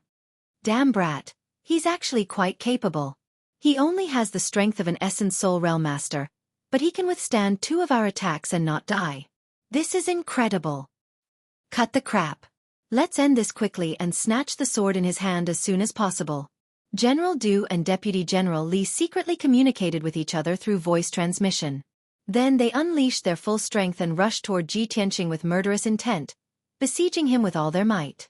They knew very well that they were at the foot of Mount God Bestowment. The commotion caused by the two parties fighting would quickly alert the golden armored guards. Chapter 15-14. Ji Tianqing was sent flying 10 miles away, leaving the square and falling into the valley. Before he landed, General Du and Deputy General Li rushed over again, waving their swords and sending out dozens of sword auras, enveloping his figure. At the critical moment, Ji Tianqing used the spirit concealment step, and his figure disappeared instantly. He passed through the gaps between the sword auras and flew 10 miles away. However, General Du used the Heaven's Eye secret technique and immediately detected his tracks, and chased after him with his sword. Soaring Dragon of the Sky. General Du unleashed all of his power, waving his sword and sending out a sky full of golden light, which condensed into 200-meter-long golden light dragons, charging towards Ji Tianqing. Ji Tianqing's face was grim. He waved the Burial of Heaven's sword with all of his strength, thrusting out 7 dazzling sword auras. 7-star sword. The 7 blazing white giant swords, surrounded by violent lightning, pierced towards the 2 golden light dragons. Bang bang bang bang. With a series of muffled explosions, the golden light dragons and the sword auras exploded at the same time, turning into fragments that covered the sky and earth. The loud noise reverberated in the valley. The violent shockwave wrapped around the fragments, fiercely hitting the mountain walls and the ground. The ground was blasted open with a radius of more than 10 miles, and the surrounding mountain walls also cracked open with huge cracks. Ji Tianqing was once again sent flying 10,000 meters away, and before he could stabilize his body, Deputy General Li attacked from the side again.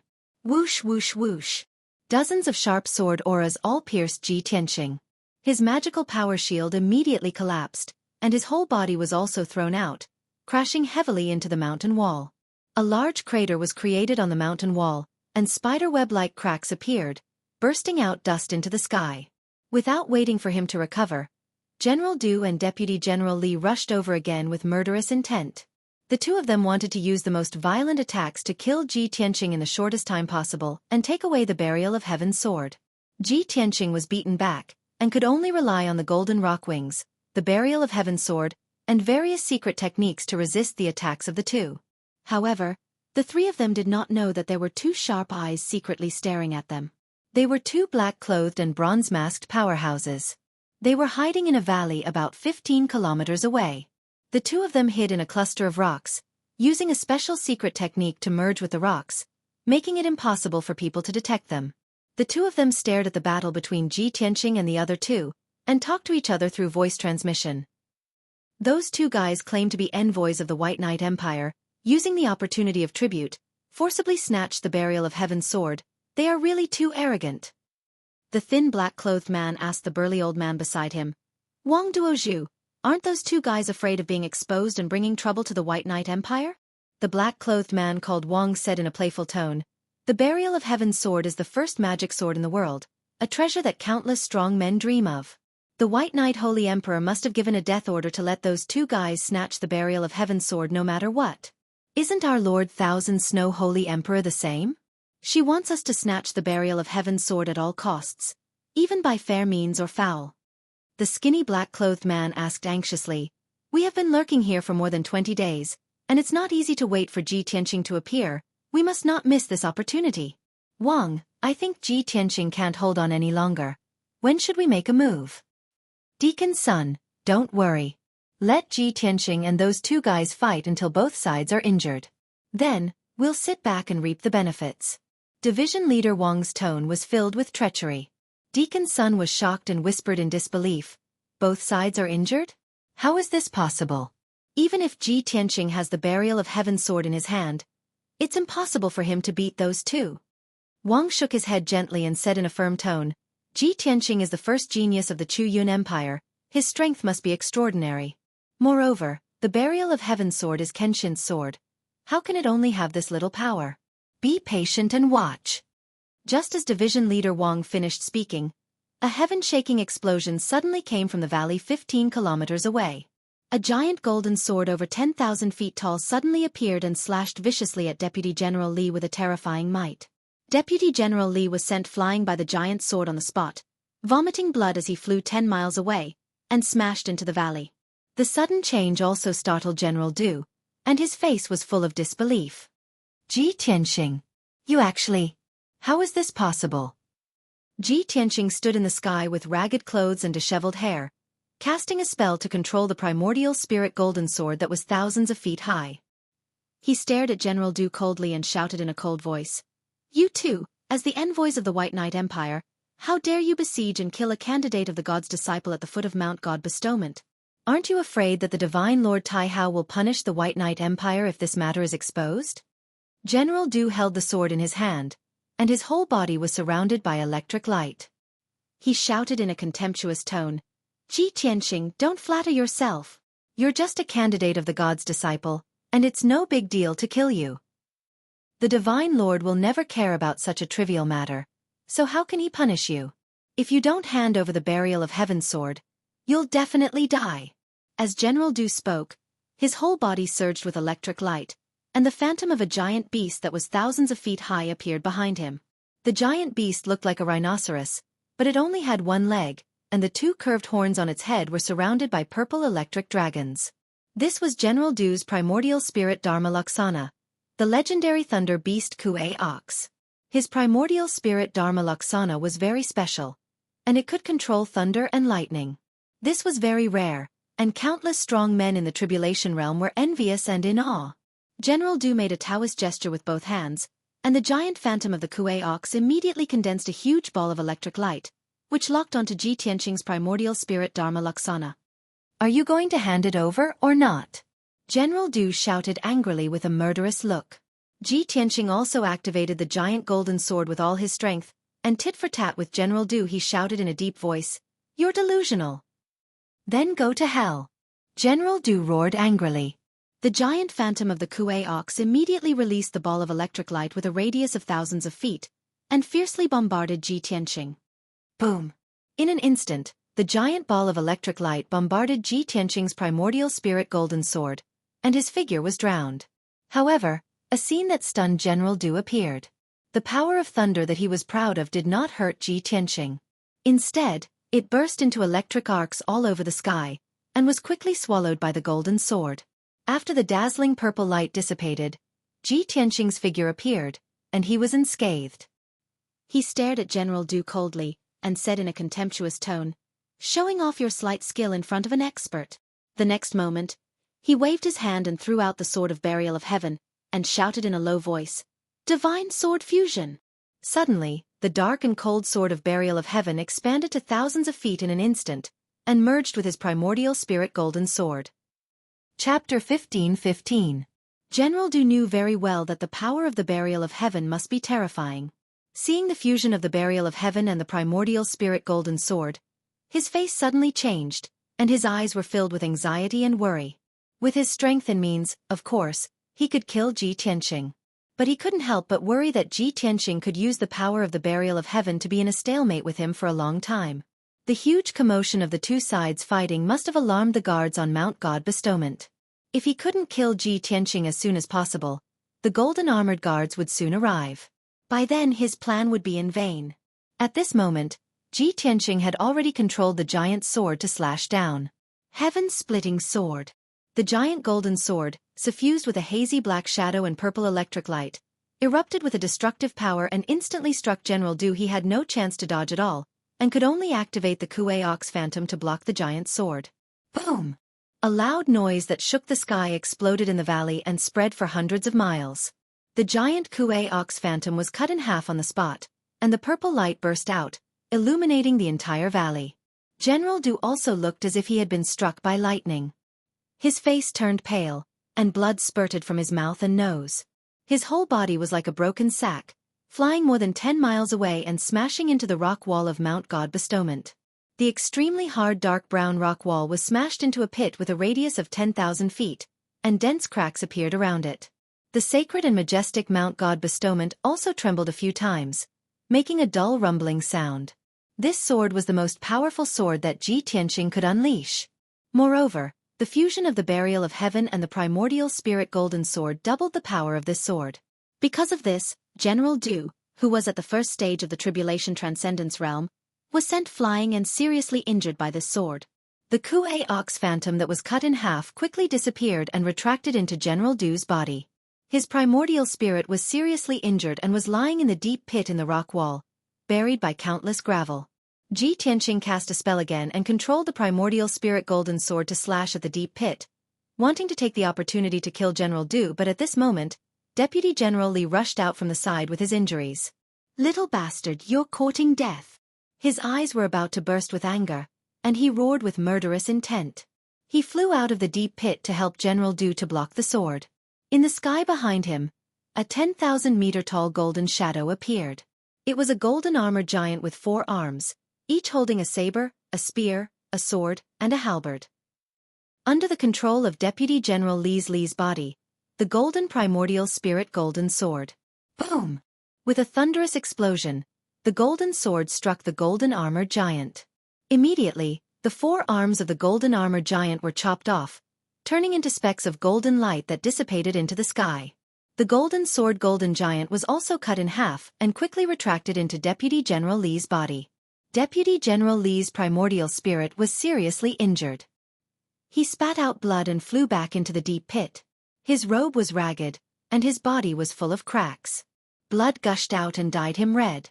He struggled in the pile of gravel and was about to get up to rescue General Du at this moment. Ji Tianqing controlled the primordial spirit golden sword to slash down. Heaven-breaking sword. The giant sword released a golden light that covered the sky and the sun. It had the power to destroy everything and hit Deputy General Li hard. Bang! Deputy General Li was cut into pieces by the giant sword on the spot, and a large rain of blood splattered out. The huge deep pit was also broken, and gravel splashed out everywhere. The violent and unparalleled power shook the entire God-Ceiling mountain violently, and made a deafening muffled sound. Deputy General Li's body was destroyed, and only a severely injured primordial spirit was left. He didn't dare to stay any longer. Panicking, he burrowed into the ground and fled without a trace. General Du's primordial spirit was also seriously injured, but his body was not destroyed, and his injuries were slightly lighter. He was also shocked by the terrifying power of the Burial of Heaven sword. His heart was filled with grief and anger, and he roared in a hoarse voice, "It really is the Burial of Heaven sword. No wonder it has such a terrifying power. Ji Tianqing, you're lucky this time. You won't be so lucky next time." He let out an unwilling roar and hurriedly used the Earth Escape secret technique to drill into the rock wall and escape as fast as he could. Ji Tianqing's divine sense could detect the traces of General Du and Deputy General Li. He knew that they were escaping underground. But he didn't chase after them. With his strength and means, it was not enough to kill General Du and Deputy General Li. He could seriously injure them because of the power of the Burial of Heaven sword. If he rashly chased after them, he would have to leave the range of God-Ceiling Mountain. At that time, he would encounter greater danger. At the same time, in a valley 15 kilometers away, 2 black-robed experts witnessed the scene with their own eyes. They were so shocked that their hearts were beating wildly, and their eyes were filled with horror. It's unbelievable! Isn't Ji Tianqing only at the 5th Firmament Essence Soul Realm? How can he seriously injure those 2 fellows? They are experts at the 9th Firmament Essence Soul Realm and 1st Firmament Tribulation Transcendence Realm. Their primordial spirits were seriously injured? If he hadn't seen it with his own eyes, Manager Sun wouldn't have believed it even if he was beaten to death. This completely subverted his knowledge of the martial Tao. Division Master Wang was also shocked, and his eyes shone brightly. However, he was already mentally prepared and could still maintain his calm. He said in a deep voice, "Don't be too surprised. The one who seriously injured them wasn't Ji Tianqing, but the Burial of Heaven sword. After all, that's Kenshin's sword. It's only natural that it could kill them instantly, much less injure them." Manager Sun was filled with fear as he hurriedly asked, "Division Master Wang, are we still going to snatch the sword? The Burial of Heaven sword is so powerful, and we are only at the 1st Firmament Tribulation Transcendence Realm. I'm afraid we won't be able to withstand the terrifying might of the Burial of Heaven sword." Division Master Wang frowned and pondered for a moment before saying in a deep voice, "Of course we have to. Now is the best time to snatch the sword. That Burial of Heaven sword is incomplete, so its power is definitely limited. Ji Tianqing must have exhausted all his dermic powers in order to repel those 2 fellows. Now is the time when he is at his weakest. However, the guards of Mount God-Ceiling will be arriving soon. We have to snatch the Burial of Heaven sword within 30 seconds. As he spoke, Division Master Wang silently left the rubble and flew towards Ji Tianqing. Manager Sun hesitated for a moment before hurriedly following. At this moment, Ji Tianqing had just retrieved the golden sword and the Burial of Heaven sword and was about to fly into the sky and return to the peak of Mount God-Ceiling. The white robe he was wearing had not only become rags, but it was also stained with dust and blood. His long hair was disheveled, and his figure looked quite miserable and weak. In just 2 breaths, Division Master Wang and Manager Sun had crossed more than 30 miles and rushed behind him. Without any hesitation, the two instantly took out their weapons and magic treasures and launched an attack on Ji Tianqing. Division Master Wang held a treasured saber and slashed at Ji Tianqing's back with all his strength. Chapter 15-16. Division Leader Wang and Deacon Sun had both reached the first tier of the Tribulation Transcendence Realm. Ji Tianqing was caught off guard by the sudden attack of the two.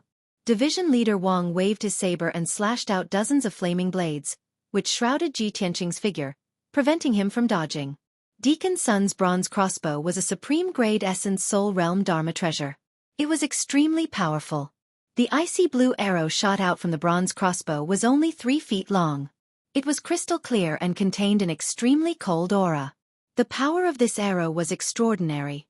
It was enough to penetrate the Dharma body of a 9th-level Essence Soul Realm expert and destroy his Essence Soul Dharma idol. The most important thing was that the tiny arrows were not conspicuous in the sky full of flames. They were very well hidden. Ji Tianqing was about to use his sword to block the slash of the saber radiance when the icy blue arrow shot in front of him and was about to pierce his heart. At this critical moment, he suddenly felt a cold aura invading his body. It was as if his entire body was about to freeze. He reacted almost instinctively and immediately spread his golden wings to protect himself. Clang! The golden rock's wings had just closed when the icy blue arrow pierced the golden wings. There was a crisp sound of metal clashing. The icy blue arrow instantly shattered into hundreds of ice shards. The golden rock's wings also trembled violently and flashed with a dark golden light. Immediately after, more than a dozen powerful flaming blades struck the pair of golden wings. There was another dull sound. Ji Tianqing was sent flying and smashed into the ruins not far away. The golden wings trembled violently and the golden light dimmed a little. It was obvious that their power had weakened a lot. Upon seeing this, Division Leader Wang and Deacon Sun frowned their eyebrows, as their eyes flickered with excitement. The two of them had been hiding under Mount God's ceiling for more than 20 days. They had patiently watched the battle and waited until the last moment to attack. Originally, they were confident that they would be able to kill Ji Tianqing with a single strike. However, they did not expect that Ji Tianqing, who was already at the end of his rope, still had a trump card that could block their fatal attack. Swoosh!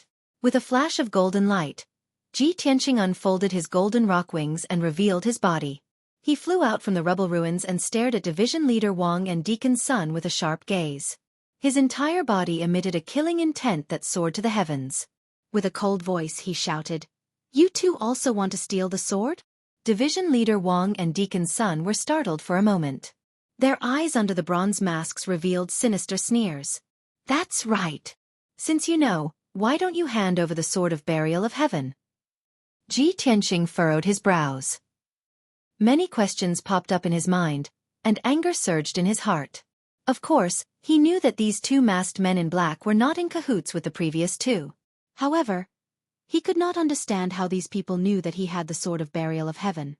Why would these two groups of people take such a huge risk to kill people at the foot of Mount God Bestowment and steal the sword? Division Leader Wang and Deacon Sun didn't give him any time to think.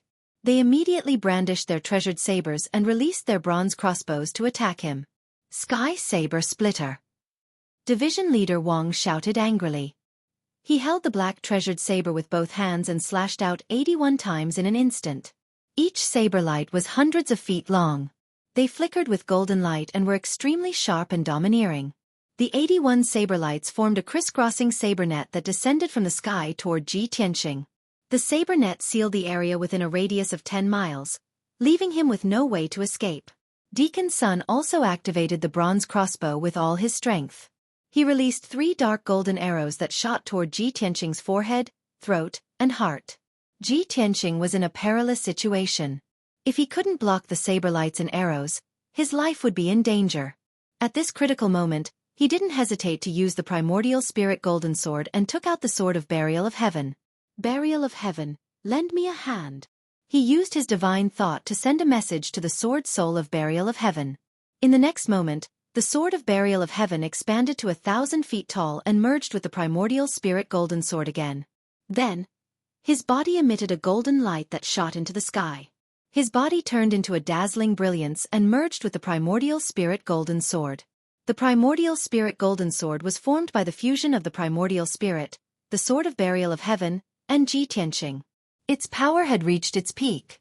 White tiger sacred sword. Following a roar that sounded like a tiger's roar, 1,000-feet-long golden sword released a huge white tiger shadow that slashed toward Division Leader Wang and Deacon Sunday. This was one of Kenshin's sword arts, the four spiritual sacred sword. Back then, Ji Tianqing was only at the Yuan Dan realm and he could use this sword technique. However, this secret skill was a sacred sword art that Kenshin had created himself. Only a martial sage would be able to unleash the full power of the sword skill. Now, Ji Tianqing was stronger and had a deeper understanding of the sword arts. The power of the white tiger sacred sword was even more terrifying. Kaboom! The huge net formed by the 81 rays of saber radiance was instantly shattered by the white tiger sacred sword and scattered in all directions. The 3 arrows that were shot toward them were also shattered on the spot by the white tiger sacred sword. Division Leader Wang and Deacon Sun's attacks were actually so weak under the white tiger sacred sword. The two of them looked on helplessly as the huge sword slashed down on them. However, they were suppressed by the terrifying power and had no time to dodge or escape. Their eyes were filled with shock and fear.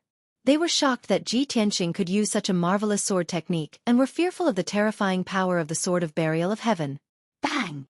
With a loud muffled sound, Division Leader Wang and Deacon Sun were sent flying by the huge golden sword. They crashed into the ground with a loud bang. A huge ravine that was 30 miles long and 10,000 feet wide was formed on the rocky ground. Endless crushed stones flew into the sky and the earth within a radius of a few hundred miles trembled. The majestic Mount God bestowment shook again. At the bottom of the huge ravine, Division Leader Wang and Deacon Sun were lying in the ruins covered with blood.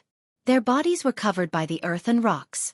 Fortunately, the two of them had the strength of the Tribulation Realm, so they were lucky enough to escape and block the white tiger sacred sword's attack.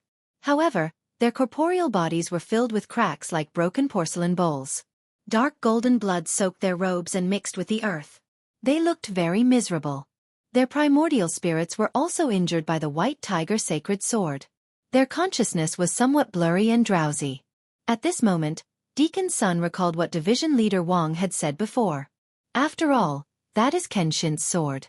Not to mention injuring them, even if it killed them instantly, it would be reasonable. He had personally experienced the terrifying power of the sword of burial of heaven, and his heart was filled with regret. Damn it! We already knew the terrifying power of the sword of burial of heaven, and saw the two of them being seriously injured with our own eyes. Why did we also end up like this and repeat the same mistake? At this moment, Ji Tianqing used the secret technique again and his body fused with the huge sword once more. He wanted to use the Vermilion Bird sacred sword to deal with Division Leader Wang and Deacon Sunday. The two of them suddenly woke up and were filled with anger and worry. Chapter 15-17. Although Division Leader Wang and Deacon Sun were both at the first level of the Tribulation Transcendence Realm, they did not know each other. They did not know Ji Tianqing at all, let alone Ji Tianqing's true strength and trump cards. Division Leader Wang's wrong judgment led to them being injured by the white tiger sacred sword. Not only did Ji Tianqing not fall into a weakened state, but he also used an even more powerful ultimate move. If they continued to fight, they would not be able to gain the upper hand at all, and they would not be able to obtain the sword of burial of heaven. When the golden armored guards of Mount God's ceiling arrived, not only would their plan fail, but they would also be captured. At that time, their identities would be exposed. Swoosh! Swoosh! The two of them flew into the sky with all their might, turning into two streams of light and quickly disappearing into the horizon. With Ji Tianqing's strength, he could not catch up to them at all. He could only watch as they escaped. Swoosh! The golden light faded, and his figure appeared, standing in the sky. The sword of burial of heaven and the essence soul golden sword quickly separated, shrinking thousands of times, and returned to his body. He looked up at the sky and saw a few golden lights flashing through the clouds. A team of golden armored guards was rushing over as fast as lightning. He frowned and thought for a moment, then used the divine concealment step to stay invisible. He went around the golden armored guards and returned to the peak of Mount God's ceiling from the side. 100 breaths have passed since I was attacked, and the golden armored guards have only just arrived. They are really slow. Don't tell me they don't care about anything outside of Mount God's ceiling? Ji Tianqing hid in the clouds and looked down at the golden armored guards, thinking silently. The golden armored guards rushed to the square at the foot of the mountain and began to search and investigate. However, the valley and flat land within 100 miles had become ruins full of holes and cracks. Even the walls of Mount God Bestowment were left with 2 huge craters and spiderweb-like cracks. Other than that, there were no other clues. The golden armored guards searched the ruins for a long time, but they did not find any clues and could only return empty-handed. Seeing this, Ji Tianxing quietly returned to the peak of Mount God's ceiling and entered the clear sky pagoda. Soon, he returned to the Divine Book Pavilion. As usual, the second guardian was sitting in the corner of the hall, curled up in an armchair in the dark. Ji Tianxing walked in front of her and calmly reported, "Second Protector, I have brought back the books from the White Knight Empire." The second guardian was curled up in his loose black robe. When he heard Ji Tianxing's voice, he opened his turbid green eyes and glanced at him. "Put those books on the bookshelves according to their categories," she ordered slowly, then closed her eyes and continued to nap. Ji Tianxing's white robe was tattered, his hair was messy, and his body was stained with dust and blood. However, she acted as if she did not see it. She did not react at all, nor did she open her mouth to ask. Ji Tianxing glanced at her expressionlessly and turned to walk to the bookshelf not far away. He took out the black ring, took out a few thousand books from it, and arranged them on the corresponding bookshelves according to different categories. An hour later, he put all the books on the shelves and returned to the secret room. The previous battle consumed most of his magic power, and he also suffered some minor injuries. Fortunately, with the help of the Burial of Heaven, he was able to beat back the 2 waves of attackers. After he treated his injuries, he sat on the futon and closed his eyes to rest, silently pondering. Whether it is the Great Guardian or the Second Guardian, they are both unreasonable people. This clear sky pagoda is not like the sky-bearing sect and the monarch mansion that I used to stay in. The rules here are strict, and there is no human touch to speak of. The Great Guardian is cold and strict. The Second Guardian saw that I was injured but did not care. The golden armored guards also came late, humph. The so-called Holy Land of Martial Arts may have some divinity, but there is not much humanity. Ji Tianxing secretly thought in his heart, and the corner of his mouth hooked up into a disdainful sneer. He decided to hide the fact that he was attacked at the foot of the mountain, and would never report it to the people of the Clear Sky Pagoda. After all, he had offended the Great Guardian, and even if the Great Guardian knew that he had been attacked, he would most likely turn a blind eye. Most importantly, if he reported this matter to the 2 guardians and the divine envoys, it would implicate the Sword of the Burial of Heaven. 2 groups of people who have nothing to do with me actually ran to the foot of Mount God's seal and took a huge risk to snatch the Sword of the Burial of Heaven. How did they know that the Sword of the Burial of Heaven was in my hands? And why did they try so hard to snatch it? Ever since he had come to Shenwu continent, he had only shown his face in the Outcloud Empire and had never gone to the Day-Night Empire. Now, 2 envoys from the Day-Night Empire had actually attacked him and tried to snatch the Sword of the Burial of Heaven. He could not help but wonder if the Sword of the Burial of Heaven was hiding some shocking secret that had caused these people to be so crazy about it.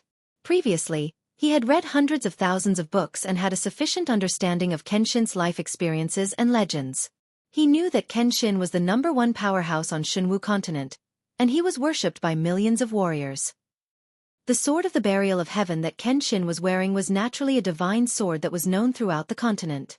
Although the Burial of Heaven is a divine sword that everyone knows, 1,000 years have passed, and the Burial of Heaven in my hands is damaged and incomplete.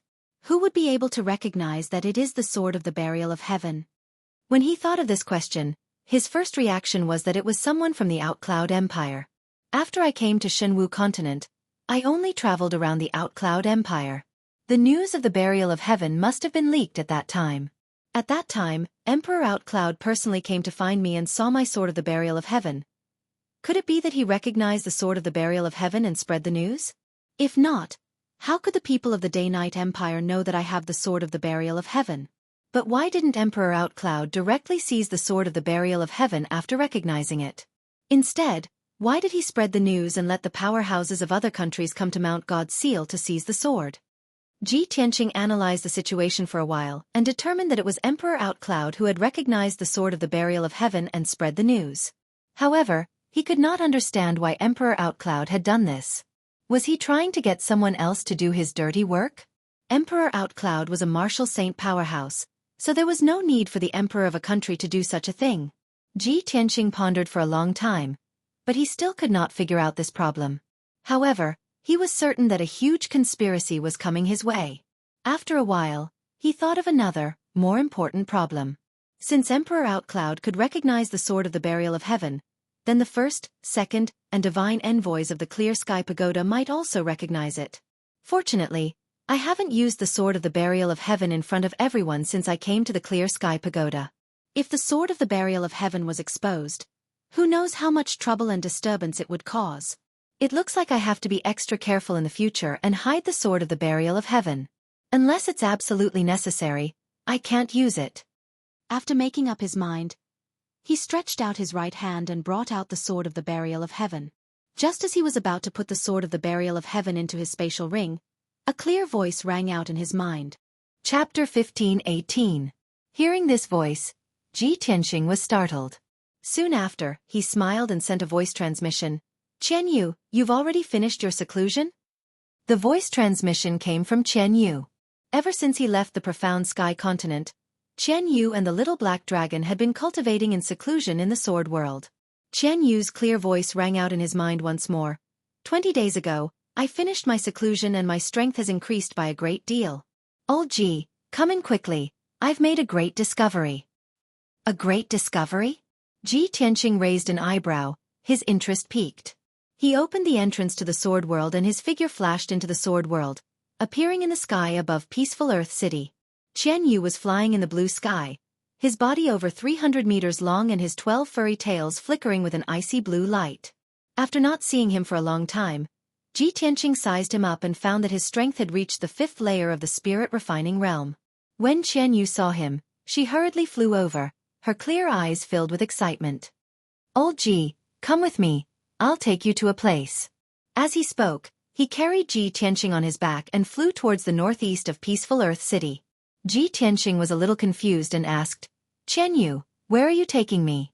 What did you discover? Qian Yu flew through the sky as fast as lightning and said, Old Ji, the sword world is growing every day, constantly expanding its space. You should know this, right? Of course. Ji Tianqing nodded and explained, as the Burial of Heaven's strength continues to recover, the sword world will also expand.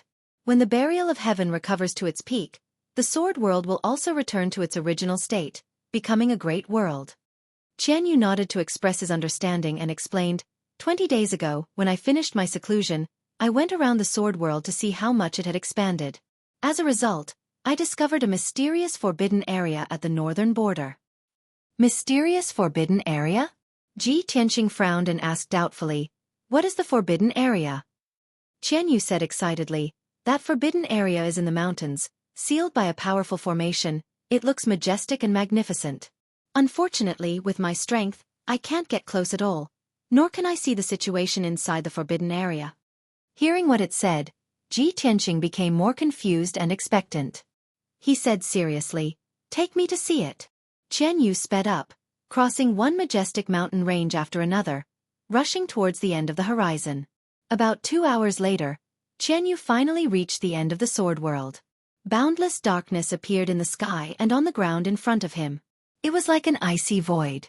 In the mountains next to the dark zone, there was a huge valley with a circumference of over 200 miles. The valley was surrounded by towering mountain ranges, and it looked like a coiled dragon. In the flat valley, there was a huge light shield with a circumference of 100 miles. It emitted a 7-colored divine light and an incomparably powerful aura. Ji Tianqing and Qian Yu came to the top of the valley. They stopped 1,000 feet in the air and looked down at the entire valley. The 7-colored light shield with a circumference of 100 miles was shining with a dazzling brilliance. The light shield was very thick and was not transparent. The situation inside was faintly discernible, making it difficult to see clearly. Invisible shockwaves were emitted from the 7-colored light shield and spread in all directions. Ji Tianqing observed for a moment and saw that this was an incomparably powerful divine-level formation. Perhaps only martial gods could activate it. The invisible shockwaves were just the natural fluctuations of divine power when the divine-level formation was in operation. But to Qian Yu, this power of the shockwaves was terrifying enough. It stopped 1,000 feet in the air, desperately resisting the shockwaves, but it seemed to be very difficult. Every time the shockwaves swept past, Its huge body would tremble and burst out with an icy blue brilliance. It would consume a large amount of magic power to stay here for even a breath of time. Ji Tianqing saw that it was very uncomfortable and asked it to retreat far away. Then, he descended from the sky near the seven-colored light shield and observed it closely. Strangely, the powerful shockwaves from the divine level formation automatically swept past him and did not cause any impact or pressure on him. He observed carefully around the seven-colored light shield and was not affected in the slightest. After a quarter of an hour, he circled around the divine level formation and finally saw the situation inside the light shield. The ground within a radius of 100 miles was paved with huge black stones, making it look like an enormous altar. At the top of the altar, there was a huge black stone tablet that was 1,000 meters tall. There seemed to be words carved on the black stone tablet, but he could not see them clearly. He could only sense that the black stone tablet seemed to be similar to the sky sword stele and the 18 tombstones in the Kenshin tomb. An ancient divine tier formation protecting a huge altar and a mysterious stone tablet? Why would these things appear in the sword world? What secrets are hidden in the altar and the stone tablet? With doubts in his heart, Ji Tianqing used his divine sense to send a message to Burial of Heaven. Buried Heaven, I've discovered a god-level formation in the sword world. There's a black altar and a gigantic stone tablet in it. Do you know what this grand formation, altar and stele are? Burial of Heaven seemed to ponder for a while before replying in a solemn tone. Look carefully at the altar and stone tablet. What do you think they look like? Ji Tianqing stared at the huge altar and stone tablet in the light shield. After a few careful glances, he suddenly frowned. Why do this altar and stone tablet look like a tomb? That's right, Burial of Heaven said in a low voice. That is a tomb, a Kenshin tomb. Ji Tianqing's brows immediately knit together. With a strange expression he asked, Burial of Heaven, that can't be right, right? Isn't the real Kenshin tomb inside my body? Burial of Heaven said in a solemn and respectful voice. There is something I didn't tell you. There are actually two real Kenshin tombs, the Yin and Yang tombs. Before Kenshin fell, he used up all of his divine power to construct them. They contain heaven-shaking mysteries and peerless treasures. The Kenshin tomb inside your body is the Yin tomb. It contains Kenshin's sword arts and legacies. The Kenshin tomb in front of you is the Yang tomb. It contains Kenshin's relics and other things. The Yin and Yang tombs? So that's how it is. Ji Tianqing immediately understood. He stared at the Yang tomb with shining eyes and thought to himself, the Yin tomb inside my body not only has 18 tombstones, but also records Kenshin's supreme sword arts. There is another world inside the tombstones that connects the Heavenly Tome Pavilion and the Divine Weapon Pavilion. The importance of this Yang tomb shouldn't be any less than the Yin tomb. I wonder what treasures are stored inside. Chapter 15:19. Ji Tianqing stared at the Yang tomb within the rainbow barrier, his heart filled with anticipation. Burial of Heaven, how can I enter the Yang tomb? Burial of Heaven said calmly. The formation protecting the Yang tomb is a great divine formation. Kenshin personally set it up and incorporated his formation Dao techniques. You can find the method to open it in the Heavenly Sutra Pavilion. Once you reach the martial god realm, you should be able to do so. What? I need to reach the martial god realm to open it? Ji Tianqing immediately frowned. It'll be at least a few decades before I reach the martial god realm.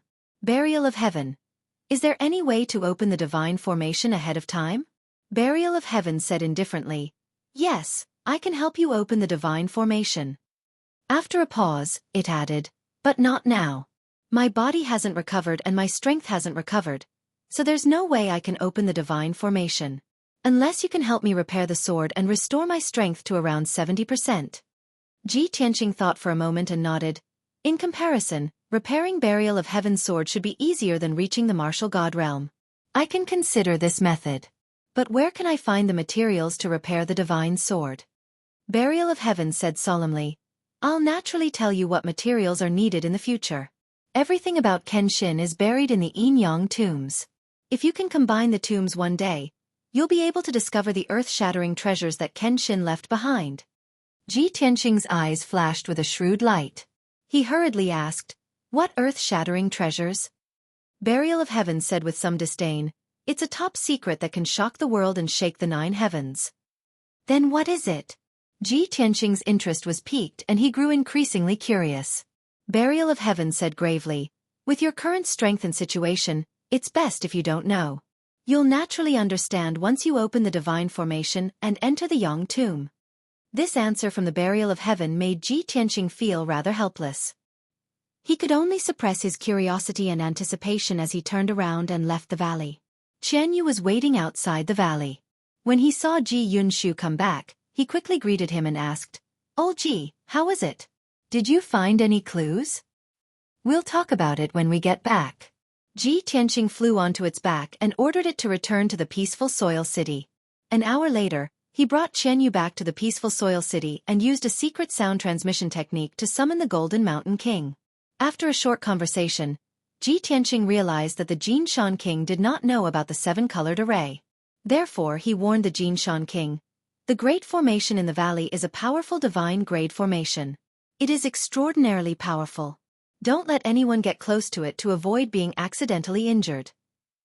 The Jinshan King cupped his hands, indicating that he would do as he was told. Ji Tianqing then turned to Qian Yu and said, "Qian Yu, you don't have to go there anymore. It's too dangerous." Qian Yu naturally nodded in agreement. Soon after, Ji Tianqing left the peaceful Soil City and flew to the mountains in the west to visit the Little Black Dragon. According to Qian Yu, the Little Black Dragon found a miraculous pool in the depths of the mountains in the west. There seemed to be a spring in the pool that gushed out spiritual water, making the entire pool seem like a paradise. Ever since the Little Black Dragon discovered the pool, it had been coiled up in the pool, unwilling to leave. It had been cultivating in the pool the entire time. Ji Tianqing was curious and wanted to see it for himself. The sword world continued to expand, and many wondrous things appeared. This small world was no longer monotonous and became colorful. He was looking forward to the future. When the Burial of Heaven recovered its strength, the sword world would expand into a complete large world. At that time, there would be even more wondrous things, right? An hour later, he flew to the depths of the mountains in the west. When he was still a few hundred miles away, he saw a five-colored auspicious cloud in the sky in front of him. This auspicious cloud was over 100 miles in radius and was suspended between several towering mountains. It did not dissipate even when the wind blew. The five-colored auspicious cloud was formed from the dense spiritual energy of heaven and earth. It constantly condensed drops of five-colored spiritual liquid that sprinkled down like rain. Below the auspicious cloud was a lake that was several dozen miles in radius and was surrounded by towering mountains. Looking down from the sky, this lake was like a mirror. There were many clouds floating above the lake, creating a scene of rosy clouds. Upon closer inspection, one would discover that the lake water was faintly seven-colored and contained dense spiritual energy of heaven and earth. Ji Tianqing flew to the air above the lake. He looked around and saw some clues. 5 mountain ranges intersected here, forming a deep valley in the middle. After it was filled with water, it turned into a lake. There are 5 tall mountains around the lake, occupying the positions of the 5 elements and forming a natural 5 elements array. This is where the spiritual energy of the 5 elements gathers and is a natural land of spirit veins. No wonder there is a spirit spring here. The Little Black Dragon is really lucky to be able to find this natural spirit vein and gather the spiritual energy of the 5 elements in a radius of several 100,000 miles to help it cultivate and become stronger. He muttered to himself, a gratified smile appearing on his face. The surrounding mountains were protected by the 5 peaks. The lake water was as calm as a mirror and clouds slowly flowed in the air. There were also 5-colored auspicious clouds in the sky that constantly sprinkled spiritual rain. It was truly a peaceful land of treasures, like a paradise. Ji Tianqing observed for a while before calling out to the calm lake, "Little Black Dragon, come out and meet me." As his voice fell, the originally calm center of the lake gradually rippled and rippled, spreading out in all directions. In a few short breaths, the lake water in a radius of 10 miles seemed to be boiling as huge waves surged. Then, a huge black shadow emerged from the water and broke through the water surface with a splash, flying into the sky. Roar! A resounding and majestic dragon roar resounded, echoing between the mountains. A 10-mile-long black dragon with a cold and majestic aura appeared in the air above the lake. It was the Little Black Dragon. Now, not only was its body 10 miles long and majestic to the extreme, the dragon's scales all over its body shone with a dazzling cold light. To ordinary people, this water surface with a radius of dozens of miles could be called a large lake. However, Compared to the huge body of the black dragon, this water surface could only be called a pool. Whoosh! The black dragon flew across the sky like lightning and quickly arrived in front of Ji Tianqing. It nodded slightly and said in a low muffled voice, "Old Ji, how did you find this place?" Ji Tianqing stepped onto the dragon's back and sized it up as he said, "I heard from Qianyue that you found a treasured land, so I came to see for myself. I didn't expect your strength to have improved so much in just 2 months." Chapter 15-20. The little black dragon circled above the lake, inhaling and exhaling like a whale sucking in water. It had a leisurely look on its face, and its tone was full of joy. "Old Ji, I talked to Qianyue before, and my situation is the same as hers.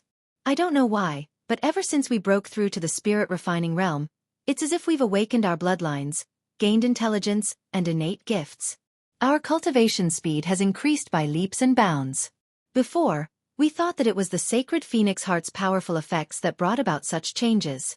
But now, I feel that it's not just the sacred phoenix heart's effects. There might be other reasons as well." After listening to the little black dragon's words, Ji Tianqing smiled and explained, "You are not a flood dragon from the East Sea, but a true divine dragon. Qianyue has an extraordinary background as well, and she is a sky fox. Both of you are divine beasts, and your future achievements are limitless. You will definitely reach the deity realm. Only after reaching the spirit-refining realm did you awaken your divine beast bloodlines and innate gifts. That is the beginning of your growth. Don't worry too much about this matter. Just focus on your cultivation. When you and Qianyue break through to the primordial spirit realm, we will be able to roam the Shenwu continent unhindered and roam the world."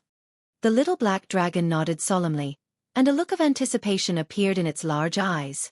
"Old Ji, we know that it won't be long before you go and find Yun Yao. At that time, you will definitely encounter many dangers and obstacles, so we have been cultivating diligently. We hope that we can help you in the future." Hearing its serious and sincere words, Ji Tianqing's heart warmed slightly, and he nodded. "All right, I also look forward to the two of you becoming stronger as soon as possible and roaming the world with me." He chatted with the little black dragon for a while longer before leaving the 5 elemental spirit lakes. Not long after, he exited the sword world and returned to his private room to continue cultivating. It was late at night, and not a sound could be heard. A bright moon hung high in the sky, sprinkling down bright moonlight. At the peak of God Seal Mountain, the 6 palaces that housed the geniuses of the 6 nations were still lit. Within the day-night palace, in a dark room, there were specks of dazzling multicolored light. A young man in a black robe was sitting on a futon made of spiritual jade. This person's figure was tall and straight, and his face was like jade. He wore the attire of an elegant young master, and his bearing was rather noble and refined. He was the #1 genius of the White Knight Empire, the 7th son of the White Knight Holy Emperor, Song Zhanyu. At this moment, he was holding a white communication jade slip with both hands, which was flashing with white light. The jade slip recorded a secret order from the White Knight Holy Emperor. After he finished reading the order with his divine sense, he frowned and began to ponder. After a long time, he put the jade slip into his interspatial ring and murmured with a complicated expression, "Ji Tianqing, the sword of burial of heaven." Who would have thought that the world's #1 divine sword would be in his hands? This person was the #1 genius of the Chu Yun Empire. The great emperor of the Chu Yun Empire actually did not discover that he possessed the sword of burial of heaven and allowed him to come to the clear sky pagoda. Was this the will of the heavens? It was destined that the sword of burial of heaven would not belong to the Chu Yun Empire. After Ji Tianqing came to the clear sky pagoda, he did not use any weapons or magic treasures. It seemed that he intentionally hid the existence of the sword of burial of heaven. "If not for the order from my father, I would not have known this secret." The light in his eyes became sharper and sharper. He secretly clenched his fists and murmured to himself, "However, since I know this secret, I must find an opportunity to snatch the sword of burial of heaven. If I can snatch the sword of burial of heaven from my father, I may be able to help my father advance to the martial god realm. At that time, my father will be able to stand shoulder to shoulder with martial god Taihao, and I will become the new holy emperor." Speaking of this, the corners of his mouth curled up into a faint sneer, and his eyes surged with traces of anticipation. However, he calmly pondered for a moment and the sneer on his lips gradually disappeared.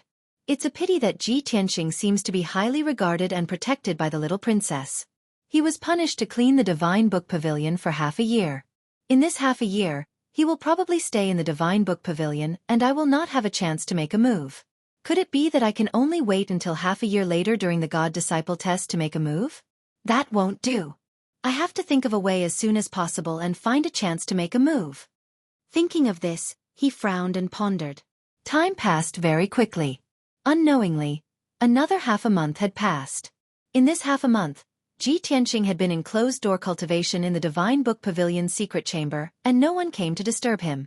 After half a month of bitter cultivation, his strength steadily advanced towards the 6th level of the Essence Spirit realm.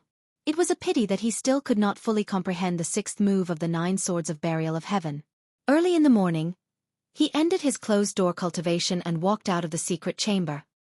He walked to the edge of the hall and prepared to find some ancient books to read from a row of bookshelves.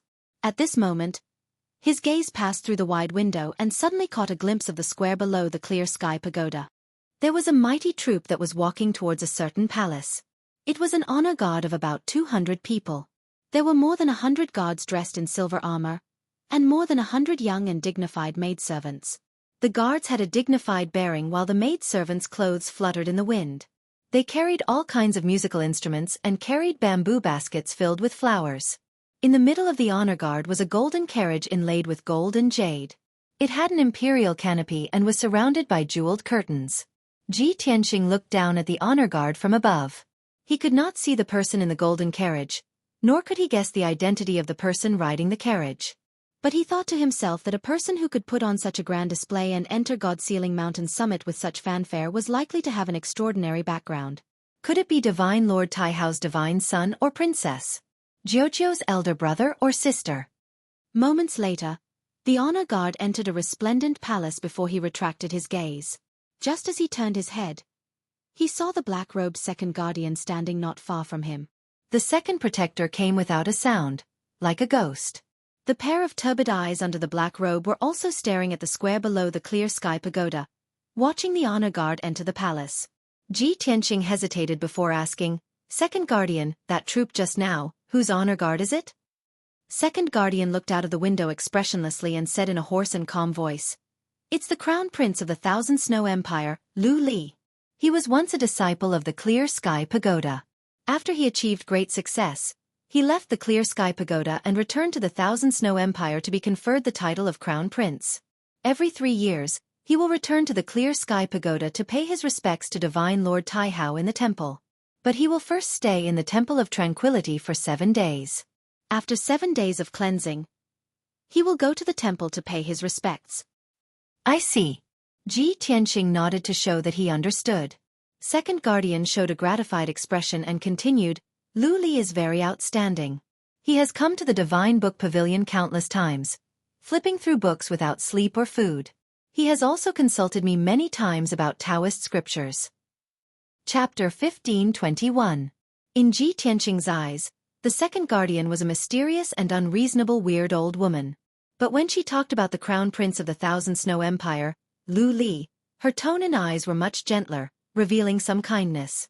Ji Tianqing immediately realized that in the second guardian's eyes, only a diligent and inquisitive young man like Lu Li, who focused on reading books, was a genius with both integrity and talent.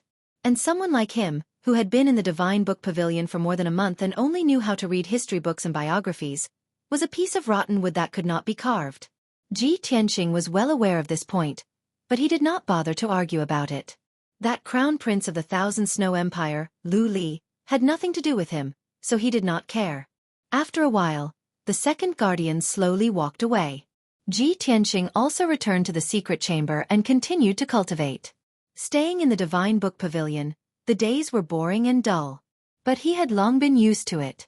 Instead, he felt very comfortable and at ease, which was more convenient for him to cultivate and comprehend swordsmanship. However, the peaceful days were only 3 days old when they were interrupted.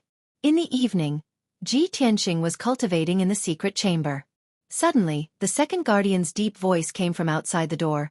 "Ji Tianqing, come out quickly. I have something to tell you." Ji Tianqing was interrupted. He could not help but frown. He got up slowly and walked out of the secret chamber. The second guardian was standing outside the door. Seeing him come out, the second guardian said expressionlessly, "For the next few days, You don't have to stay in the Divine Book Pavilion. Go to the Hall of Tranquility and wait for orders. Hearing this, Ji Tianqing was stunned. He frowned and asked, Hall of Tranquility? Isn't that where the Crown Prince of the Thousand Snow Empire lives temporarily? Yes. The second guardian nodded and said indifferently, After you go to the Hall of Tranquility, you must obey orders and serve the Crown Prince of the Thousand Snow Empire. Let me serve Lu Li? Ji Tianqing frowned. He stared at the second guardian and asked, Second guardian, is this your arrangement? Ever since Lu Li's procession of honor arrived at the Mountain of Investiture, he had been staying in the Clear Heaven Pagoda. Now, second guardian suddenly told him to serve Lu Li at the Hall of Tranquility. No matter how one looked at it, it seemed to be the second guardian's decision. After all, she valued Lu Li. However, Ji Tianqing was dissatisfied and secretly thought, not to mention the Crown Prince of the Thousand Snow Empire, even the Holy Emperor of the Thousand Snow Empire is not qualified for me to serve. Are you treating me like a servant?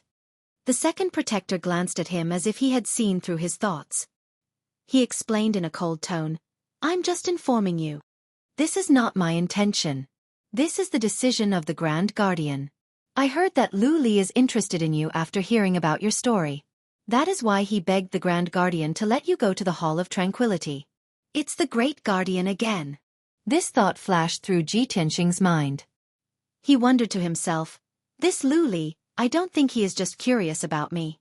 He must have some other purpose. While Lu Li was thinking, the second guardian had turned around and left. He said in a dignified voice, You are now a criminal. Don't even think about disobeying the orders of the Grand Guardian. Otherwise, you will be punished even more. Go to the Hall of Tranquility now. If you are smart enough and can make Lu Li happy, maybe he can put in a good word for you in front of the Grand Guardian. With that said, the second guardian disappeared into the darkness and left quietly. Ji Tianqing curled his lips and sneered to himself, he is just a crown prince of an empire. How arrogant he is. I'd like to see what medicine is hidden in this guy's gourd and what he wants to do. Then, he left the Divine Book Pavilion and walked out of the Clear Heaven Pagoda. The sky was getting dark. Night was about to fall. The entire peak of the Mountain of Investiture was shrouded in darkness. Many of the palaces were lit with lights. It was very quiet. Only the Hall of Tranquility was not only brightly lit, but there were also more than 200 people living in the palace.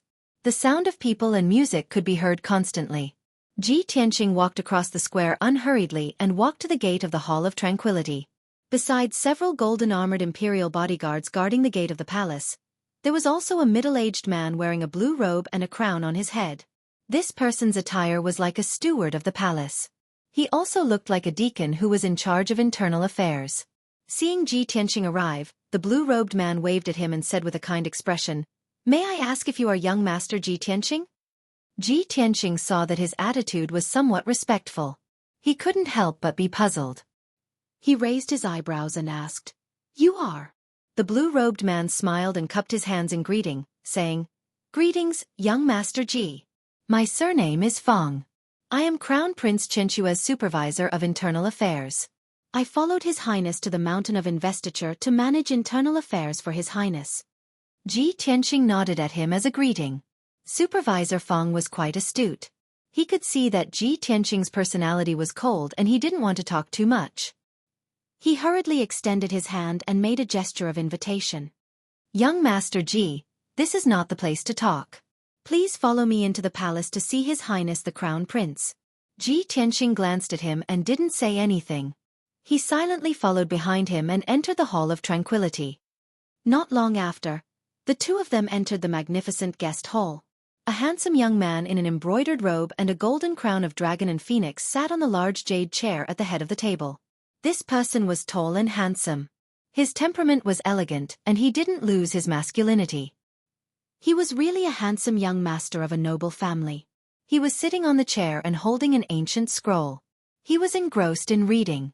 There was a thoughtful expression between his eyebrows.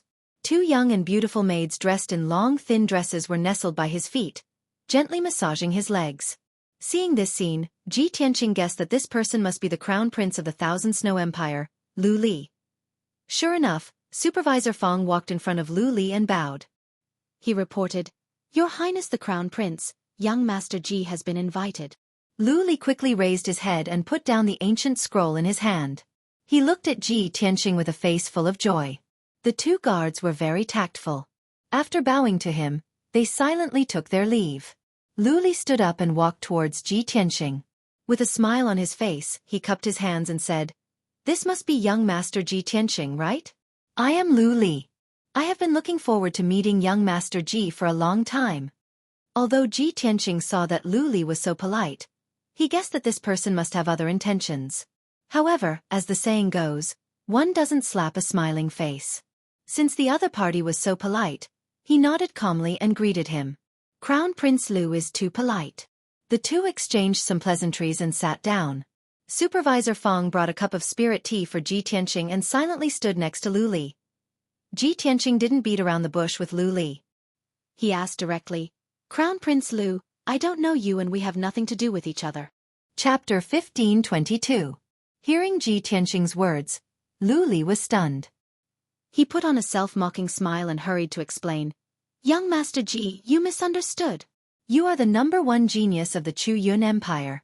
How dare I let you serve me? I just heard about what happened a month ago. I am very curious about young Master Ji. That is why I asked the Chief Guardian to give an order to invite you to the Hall of Tranquility." Lu Li was the crown prince of the Empire of Thousand Snow. Even if he had a noble status, it was only for the people of the Empire of Thousand Snow. Ji Tianxing was the #1 genius of the Chu Yun Empire. There was no need to be polite to him. Even if Lu Li had reached the Tribulation Realm, it was nothing. All the candidates who were qualified to enter the Tower of Haotian could reach the Tribulation Realm in the future. Therefore, Lu Li's words were reasonable. Ji Tianxing didn't ask any more questions. He nodded to show that he understood. He knew that Lu Li wouldn't come to him for no reason. Lu Li would tell him his intentions. He didn't need to say anything. He just needed to wait and see. As expected, Lu Li put away his smile and put on a solemn expression. He looked at Ji Tianxing with glowing eyes and said in a low voice, "Young Master Ji, about the matter of worshipping the immortal Lord, I have understood the cause and effect. I have thought about it for a long time and I have checked many ancient books and documents. I can conclude that it must be a misunderstanding. Most likely, young Master Ji's talent in martial arts is outstanding. Under special circumstances, you cause such a great change in heaven and earth. It is a pity that this is related to the mysteries of heaven and the great Tao. Ordinary people can't understand it." Lu Li's words were obviously meant to please Ji Tianxing, but he expressed it in a subtle way. It wasn't disgusting and it also showed his profound knowledge and steadiness. If it were an average genius with resentment in his heart, he would feel the same way after hearing Lu Li's words. He might even regard Lu Li as a confidant. However, the person Lu Li met was Ji Tianxing, a very special guy. He glanced at Lu Li and said with a faint smile, "So, Prince Lu also thinks that the Chief Guardian is ignorant and doesn't understand the mysteries of heaven?"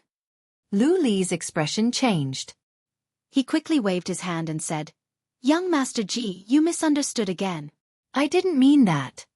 On God Bestowment Mountain, he actually dared to speak ill of the Great Protector. Wasn't that courting death? Ji Tianxing had no scruples. He stared at him playfully and asked, "What do you mean?" Lu Li also felt that Ji Tianxing was not easy to deal with. He frowned. He pondered for a moment before continuing, "What I mean is, young Master Ji, as the #1 genius of the Chu Yun Empire with outstanding talent, you should have limitless glory." However, a misunderstanding caused his reputation to be tarnished, and he was even punished to clean the Divine Book Pavilion. It was truly a pity. The candidates of the God's disciple from different countries were called young geniuses, but they did not have the corresponding foresight and insight. They even gloated and laughed at Ji Hao behind his back. When this monarch found out about this matter, his heart was also quite unhappy. "I feel that young Master Ji is not worth it." His words could not only provoke Ji Tianxing's anger, but also let Ji Tianxing have a sense of approval.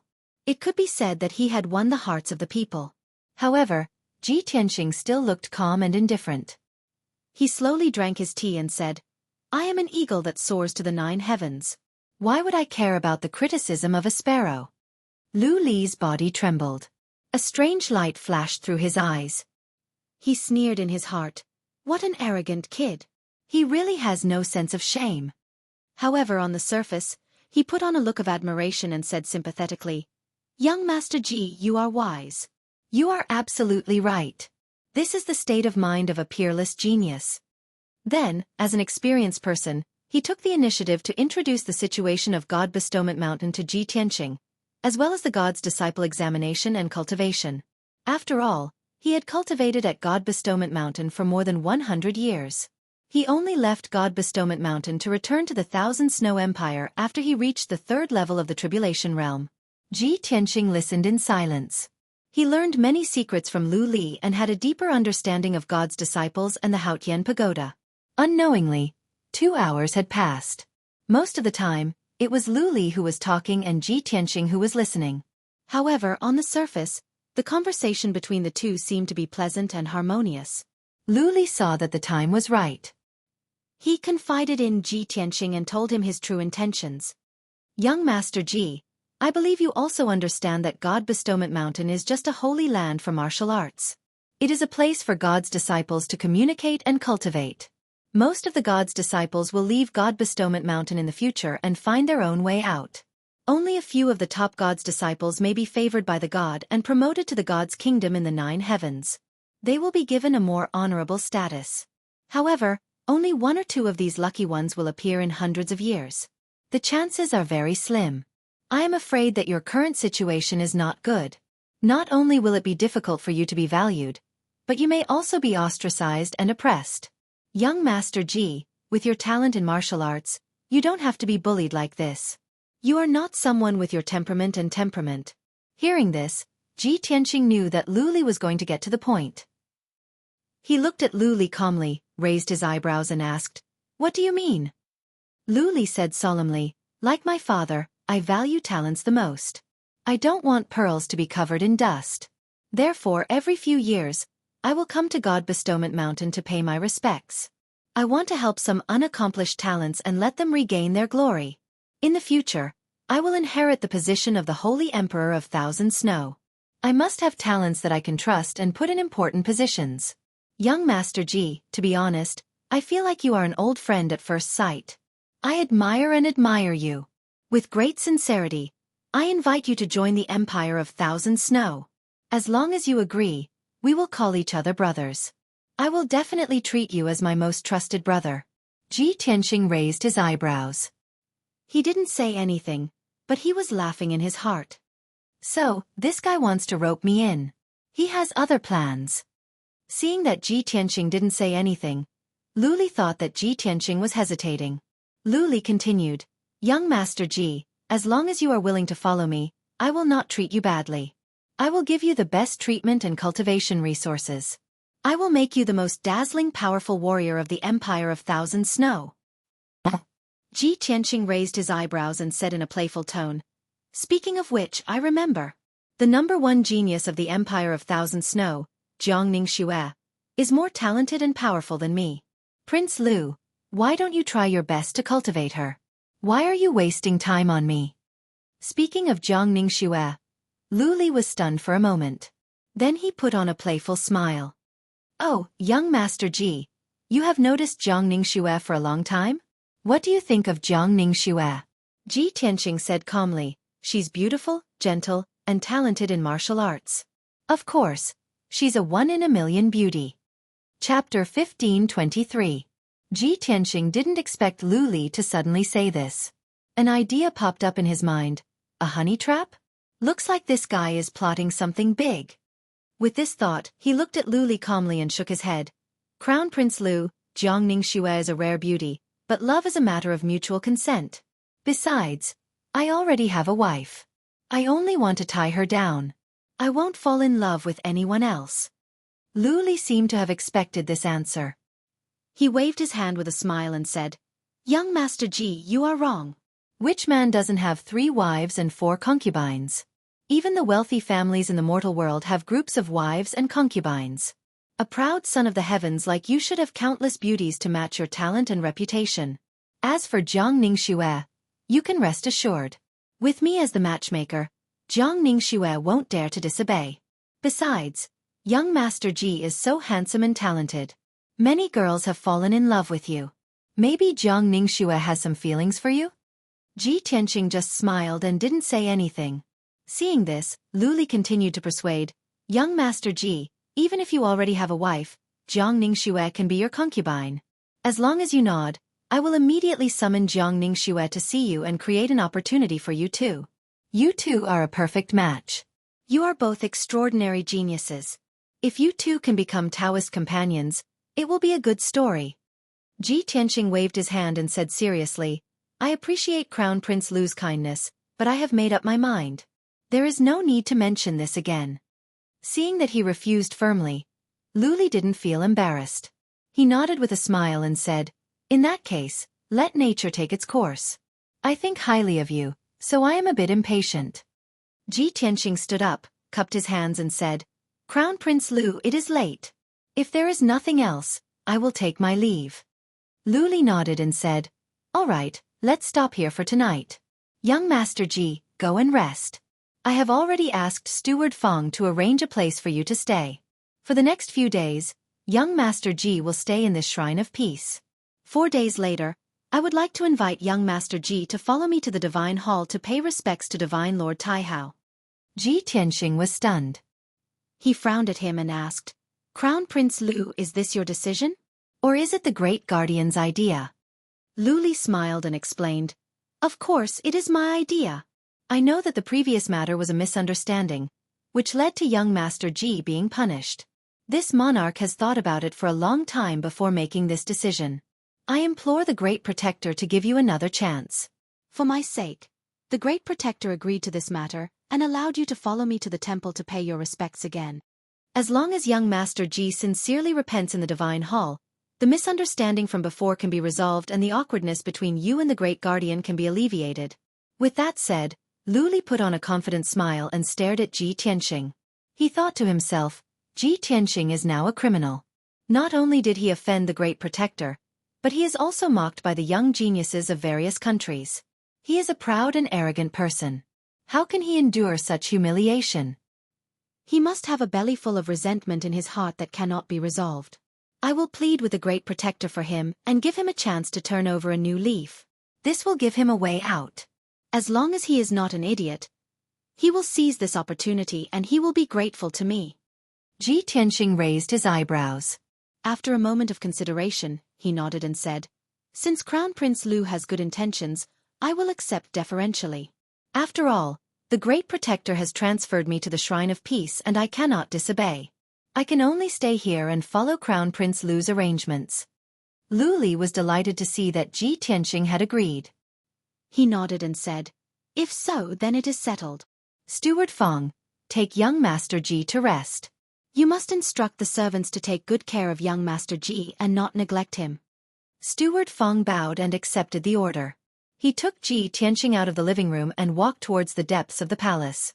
After Steward Fong left with Ji Tianqing, Lu Li was still standing in the living room, looking at the curtain of night outside the door. His eyes were filled with shrewdness and a faint sneer hung on the corner of his mouth. He murmured to himself, this damn Ji Tianqing is really a cunning and difficult person to deal with.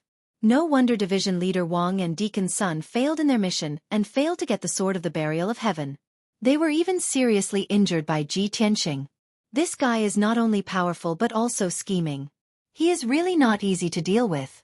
However, I have come out personally and used the opportunity of paying respects to him. I have a good chance of winning. Now that he has accepted my goodwill, the first step of my plan has been completed. In the next few days, I will strike while the iron is hot. I will definitely succeed in getting the Sword of the Burial of Heaven. Speaking of this, Lu Li put on a sneer and squinted his eyes. He walked out of the reception hall and entered the heavily guarded study. About 7 minutes later, Steward Fong came back and reported to Lu Li in the study. Your Highness, I have made proper arrangements for Ji Tianqing. He has settled down and is resting. Lu Li nodded with satisfaction. He ordered Steward Fong, summon Jiang Ningxue to the study. I have something important to tell her. Steward Fong said yes and hurried out of the study to carry out the order. Lu Li sat in front of the spacious study table, sipping a cup of mystical tea. When he finished the cup of mystical tea, Steward Fong also brought Jiang Ningxue to the study. General Manager Fong tactfully retreated and closed the door. Only Lu Li and Jiangning Xue were left in the study. Lu Li sat on the jade chair with a jade teacup in his hand. He turned around and looked at Jiangning Xue. Jiangning Xue was wearing a white dress. She stood in the study with elegance and dignity, looking straight into Lu Li's eyes. Her pair of eyes that were as clear as autumn water contained a faint trace of affection, as well as a bit of joy. Lu Li, didn't you tell me to cultivate in the Tower of Haotian and come to see me in 2 years? I have only been away for 2 months and you have come to the Mount of Canonization? Needless to say, Jiangning Xue and Lu Li had known each other for a long time and their relationship was not simple. Lu Li nodded calmly. Pointing to the chair in front of him, he said in a low voice, "Xueqi, it is a long story. Come and sit down." Jiangning Xue said yes. She walked over to the study table and sat down with dignity. Lu Li looked at her solemnly. After a sigh, he said, "Xueqi, I will not hide it from you. I am here at the Mount of Canonization because of my father's order." Saint Emperor's order? Jiangning Xue was surprised. Seeing his serious expression, she asked with concern, "Lu Li, what is it? Why are you so worried?" Chapter 15:24. The Sword of Burial of Heaven? Jiangning Xue's body trembled. Her eyes were filled with shock. Are you talking about Kenshin's sword, the legendary #1 sword in the world? Yes. Lu Li nodded solemnly. Jiangning Xue's pretty face was filled with disbelief. More than 1,000 years ago, Kenshin defeated all the heroes in the world with the Sword of Burial of Heaven. He even suppressed the 3 martial gods. Everyone knows about this. Of course, I have heard of Kenshin and the #1 sword. However, after Kenshin died, didn't the Sword of Burial of Heaven disappear without a trace? Lu Li nodded and explained, 1,000 years ago, the Sword of Burial of Heaven did disappear with Kenshin's death. However, the Sword of Burial of Heaven has reappeared in the world today. A lucky guy got the sword and came to the Clear Heaven Pagoda. That lucky guy is the #1 genius of the Outcloud Empire, Ji Tianqing. What? Jiangning Xue was even more surprised. Her eyes were filled with disbelief. That cold and arrogant guy in a white robe? He offended the dignity of the Divine Master during the worship ceremony, causing great changes in heaven and earth. The Divine Master was furious. Before she could finish, Lu Li shook his head and said, "No one knows the exact reason for that matter. However, I think it has something to do with the Sword of Burial of Heaven. If not, how could that guy cause such a great change in heaven and earth with his strength and talent? As for the Divine Master being furious and causing great changes in heaven and earth and being struck by lightning, that's even more nonsense." Jiangning Xue frowned and thought for a moment before she nodded and said, "I see. That's incredible. Lu Li, the Divine Emperor sent you to Mount God's ceiling for the Sword of Burial of Heaven?" "That's right." Lu Li nodded again and explained, "Saint Emperor received the news more than a month ago. He sent Division Leader Wang and Deacon Sun of the Martial League to hide at the foot of the Mount of Gods, waiting for an opportunity to assassinate Ji Tianqing and snatch the Sword of the Burial of Heaven. Unfortunately, their operation failed and they were seriously injured by Ji Tianqing. They fled back to the Empire in a sorry state." Jiangning Xue was shocked once again. Her eyes were filled with disbelief. How is this possible? Those two were crossing Calamity Realm experts. How could they be injured by Ji Tianqing? I've seen Ji Tianqing before. He's clearly only at the 5th firmament essence soul realm. Could it be that the might of the Burial of Heaven sword injured Division Leader Wang and Deacon Sun? Exactly. Lu Li nodded slightly and said solemnly, "The Burial of Heaven is the #1 sword in the world. Its might is unparalleled. Anyone who can obtain it can find Kenshin's tomb and obtain Kenshin's supreme techniques and inheritance. Not only can they become an God of War expert, they can even break through the shackles of heaven and earth and ascend to the upper world. Therefore, the Divine Emperor gave a death order to obtain the Sword of the Burial of Heaven at all costs. For this, we can pay any price." Jiangning Xue looked at him deeply and nodded. "Lu Li, I know you have great ambitions. I also believe that you will become an unparalleled expert. Since you have the Divine Emperor's order, I will do my best to help you achieve your wish." Lu Li was touched. He reached out to hold her white and tender hands, nodded and said, "Xueqi, I know how you feel about me. If I can achieve my wish and successfully obtain the Sword of the Burial of Heaven, I can help Father break through to the God of War realm and become the 4th God of War in the world. In the future, I will also become the new divine emperor. By then, I will not let you down. Jiang Ningshue's glamorous face blushed slightly. Her eyes flickered with a hint of gratitude. Her bashful and timid look was even more beautiful than before, and it was enough to make one's heart drunk. But soon she calmed down and asked Lu Li, "So what is your plan? How can I help you?" Lu Li returned to his normal state. He said seriously, "So far, there are also people from the Empire of White Knight who know the news. They sent out 2 envoys to assassinate Ji Tianqing under the pretext of presenting the books as a tribute. Even though their plan failed, I believe that people from the Empire of White Knight will not give up. They will think of other ways. Therefore, we must make it quick and get the Sword of the Burial of Heaven as soon as possible in case of any undue delay. I have begged the Chief Guardian to transfer Ji Tianqing to the Hall of Tranquility. He is currently living in the hall. When the news spreads out, all the geniuses from different countries will understand that I am trying to win over Ji Tianqing, and Ji Tianqing will accept it. This will not only drive a wedge between Ji Tianqing and the Empire of Chu Yun, but also make it easier for me to carry out my plan." Jiang Ningshue nodded and said, "During the worship ceremony, I have secretly observed that the geniuses of the Empire of Chu Yun are not friendly to Ji Tianqing. Apart from a guy called Endless Void who is friends with Ji Tianqing, the others seem to be hostile to him. Now that Ji Tianqing has come to the Hall of Tranquility, people from the Empire of Chu Yun will definitely work together to deal with him." Lu Li nodded with a smile and continued, "Driving a wedge between him and the Empire of Chu Yun is only the first step of the plan. The second step is to get close to Ji Tianqing and find out where the Sword of the Burial of Heaven is hidden.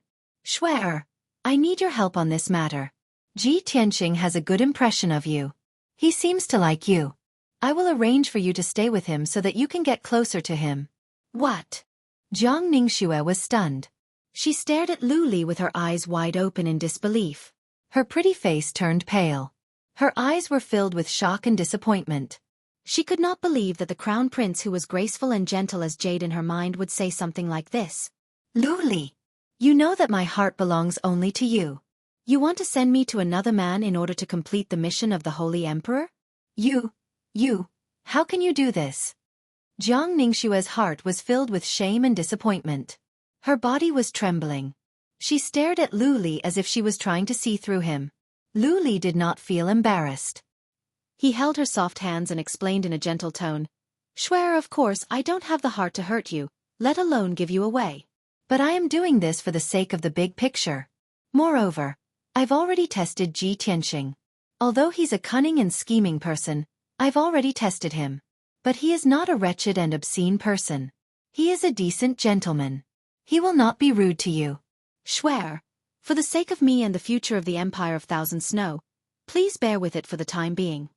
Lu Li looked at Jiang Ningshue with sincerity. His tone was sincere as well. Jiang Ningshue looked at him in silence. Her eyes kept changing. Many complicated thoughts flashed through her mind. After a long while she put on a bitter sneer, nodded and said, "You are the man I love. You are the son of the Holy Emperor. Fine, I'll agree to your request." Chapter 1525. Early the next morning, the sun had just risen. Ji Tianqing changed into a white robe with patterns of stars and clouds and a jade crown with the help of maids. After washing his face and rinsing his mouth, he walked out of the room and stood under the eaves of the door, observing the situation in the house. This was a yard in the depth of the palace. It was built in a magnificent manner and the environment was quiet and elegant. There were guards on all the roads and gates. There were more than a dozen young and beautiful maids in the hall. Lu Li is so sincere. Keeping me in the Hall of Tranquility is just the first step. He must have other plans and means. Ji Tianqing thought to himself. A glint of coldness rose in his eyes. Right at that moment, a crisp and pleasant voice of a lady came from next to him. "Young Master Ji, how come you are in the mood to watch the sunrise so early in the morning?" Hearing the voice, Ji Tianqing turned to the right. He saw a slim and graceful figure in a white dress standing under the eaves of the corridor. It was a young lady of about 20 years old. She was pure and beautiful. Her eyebrows were like mountains and her eyes were as clear as water. She was wearing a simple but elegant white dress and a pair of hairpins. She was dignified and graceful. She was a rare beauty. Ji Tianqing recognized her at once. She was the #1 genius of the Empire of Thousand Snow, Jiang Ningxue. Ji Tianqing was surprised. He raised his eyebrows and asked, Jiang Ningxue? What are you doing here? Jiang Ningxue put on a gentle smile. She walked to him and said in a gentle voice, Young Master Ji, have you forgotten? I am a citizen of the Empire of Thousand Snow. Now that the Crown Prince has come to the Mount of Gods to pay his respects, I must come to pay my respects to him. Before the Crown Prince leaves the Mount of Gods, I will stay in the Hall of Tranquility for a few days. Coincidentally, my room is right next to young Master Ji's. Perhaps, this is fate? Fate. Ji Tianqing raised his eyebrows and said with a faint smile, maybe. He thought to himself, only a fool would believe this is fate. Last night, Lu Li said he wanted to set me up with Jiang Ningxue. This morning, Jiang Ningxue showed up in the room next to mine. How could Lu Li be so obvious? Jiang Ningxue noticed that he seemed to be lost in thought, so she took the initiative to say, Young Master Ji, this is the first time we've come to Mount God Bestowment. We haven't walked around since we arrived. If young Master Ji doesn't mind, would young Master Ji accompany me for a stroll around the palace and enjoy the scenery? As if she was afraid that Ji Tianqing would misunderstand, she added, Early on during the worship ceremony, I paid close attention to you and was curious about you. Now that I finally have the opportunity to come into contact with you, it is my honor to be able to talk to you face to face. How can I refuse a beauty's invitation? Wouldn't it spoil the scenery? Ji Tianqing nodded calmly and agreed to her request. Thus, the two of them walked side by side, casually strolling around the palace, chatting as they walked. Jiang Ningxue's appearance and temperament were outstanding. She also had a faint natural fragrance. Her breath smelled like orchids when she spoke. She and Ji Tianqing were close to each other, as if they were a couple who had fallen in love with each other. Her faint fragrance kept teasing Ji Tianqing's heart. If he were an ordinary young man, he would have been tempted by her. Even if he didn't take advantage of her, he would keep glancing at her curvaceous and graceful figure. However, Ji Tianqing remained calm and his eyes were clear. There was not a trace of distracting thoughts in his mind. Soon, 2 hours passed. Ji Tianqing and Jiang Ningxue walked around the Temple of Tranquility. They admired the 2 gardens and the crystal lake before returning to their residence. Ji Tianqing found some clues after spending 2 hours with her. While he was thinking, Jiang Ningxue also remained silent. She seemed to be absent-minded as if she had something on her mind. Based on Jiang Ningxue's expressions, reactions and some of her actions, Lu Li could tell that Jiang Ningxue was trying to please him, but in fact, she was resisting him. He immediately understood that Jiang Ningxue didn't want to please him, but she had to compromise because of Lu Li's order. Also, Jiang Ningxue was a dignified and graceful lady, unlike Lu Li who was cunning and couldn't hide his thoughts and secrets. Understanding this, Ji Tianqing decided to find a chance to test Jiang Ningxue further. The two of them returned to their residence and sat down to rest under a 1,000-year-old pine. The maids had already placed all kinds of fruits, pastries and tea on the stone table under the tree for them to enjoy. Jiang Ningxue sat in a dignified posture, holding a teacup and drinking tea. Ji Tianqing frowned and thought for a moment. Suddenly, he had an idea. He looked at Jiang Ningxue and said with a smile, Lady Jiang, among the geniuses of the 6 states, you are one of the top 3. I admire you very much. Recently, when I was cultivating my swordsmanship, I encountered some bottlenecks and questions that I couldn't solve. Lady Jiang, please help me to see what is wrong with my swordsmanship and how I can break through the bottleneck. With that said, he took out a black sword from his interspatial ring before waiting for Jiang Ningxue's answer or not. This 1-meter-long black sword had an exquisite and gorgeous design. A lifelike black dragon was coiled around the hilt. The sword was emitting a sharp coldness. Clearly, it was a rare relic weapon in the world. After all, this was the black dragon sword that the little black dragon had transformed into. Ji Tianqing had just communicated with the little black dragon with his spiritual power and confirmed his plan. Holding the black dragon sword, he stood up and walked to the center of the yard, ready to display his swordsmanship. Jiang Ningxue, who had been absent-minded, suddenly saw the black dragon sword in his hand. She was refreshed and her eyes glowed. She tried her best to suppress the excitement in her heart. She pretended to be calm as she looked at Ji Tianqing and asked, Young Master Ji, the sword in your hand is no ordinary item. It must be a peerless relic, right? Jiang Ningxue's reaction made Ji Tianqing laugh inwardly. He was even more certain of his guess. He nodded at Jiang Ningxue and said with a proud expression, "Of course. If you want to become an expert in the way of the sword, you must have an extraordinary sword. And this sword in my hand is a divine weapon that is 1 in a million." Jiang Ningxue saw his proud expression and became even more anxious. She stared at the black dragon sword, almost unable to move her eyes away. "Young Master Ji, since this sword is so extraordinary, it must have a famous name, right?" Hearing this question, Ji Tianxing immediately frowned. He nodded with a strange expression and said, "Of course it has a name, but it's not famous. It's a little strange. This sword is called Burial of Heaven. This name is a little sigh."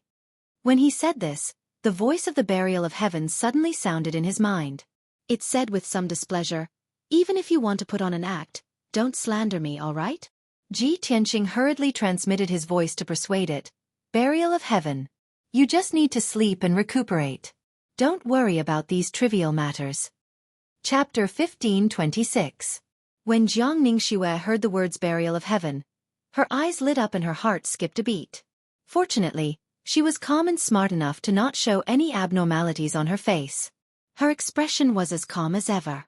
However, Ji Tianxing was testing her on purpose. He had been observing the changes in her expression the whole time.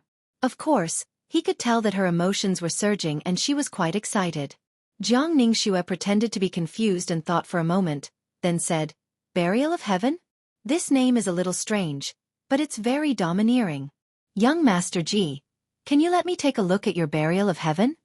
On the surface, it seemed that she had never heard of the Burial of Heaven and was just curious. Ji Tianxing did not hesitate and handed the sword to her without hesitation. She quickly took it and held the black dragon sword with both hands. Her eyes were bright as she carefully observed it.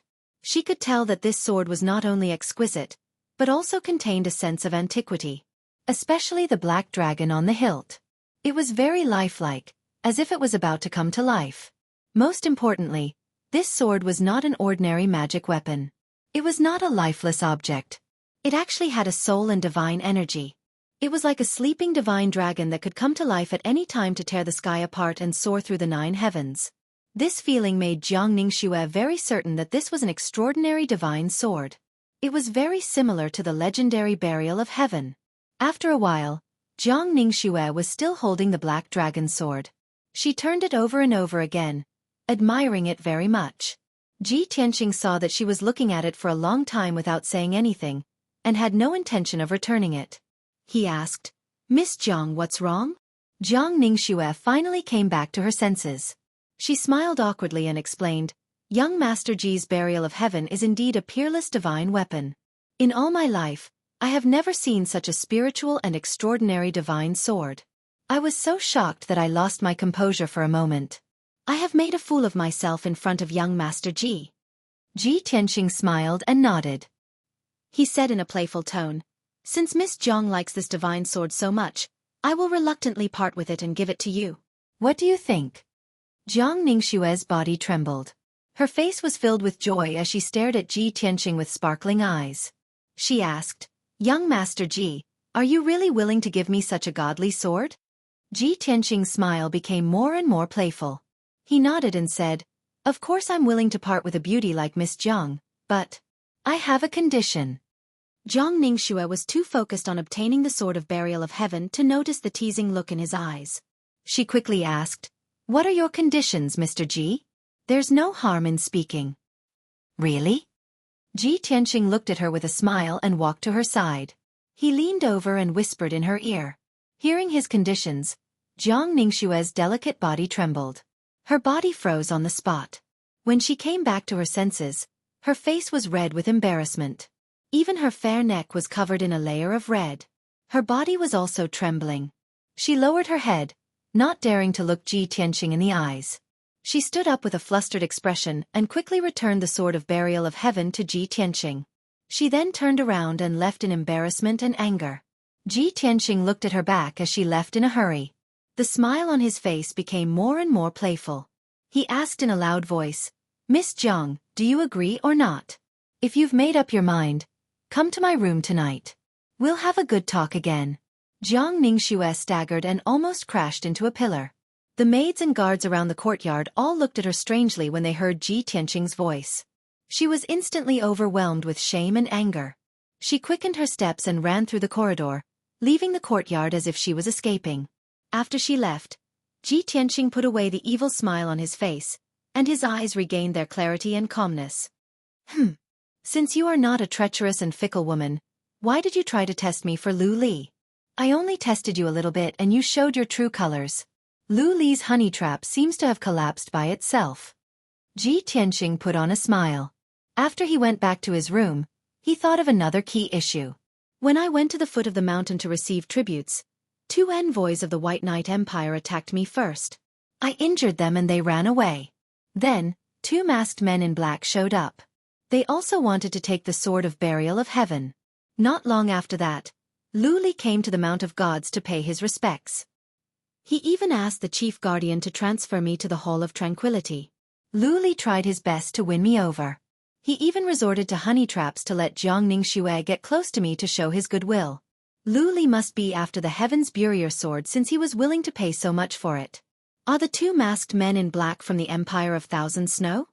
Previously, he had been wondering if the 2 groups of men who attacked him were from the Empire of White Knight. Now that Lu Li was trying so hard to please him, he understood that the second group of men in black might be from the Empire of Thousand Snow. On this thought, Ji Tianqing told himself that no matter what Lu Li was up to, he must be careful. It was late at night again. In a study room in the Hall of Tranquility, Lu Li was sitting in front of a desk. Jiangning Xue in a white dress was sitting in front of him. She was reporting to him calmly. Lu Li, today, I approached Ji Tianqing on my own initiative. I spent half a day with him and I have found some clues. Hearing this, Lu Li was delighted.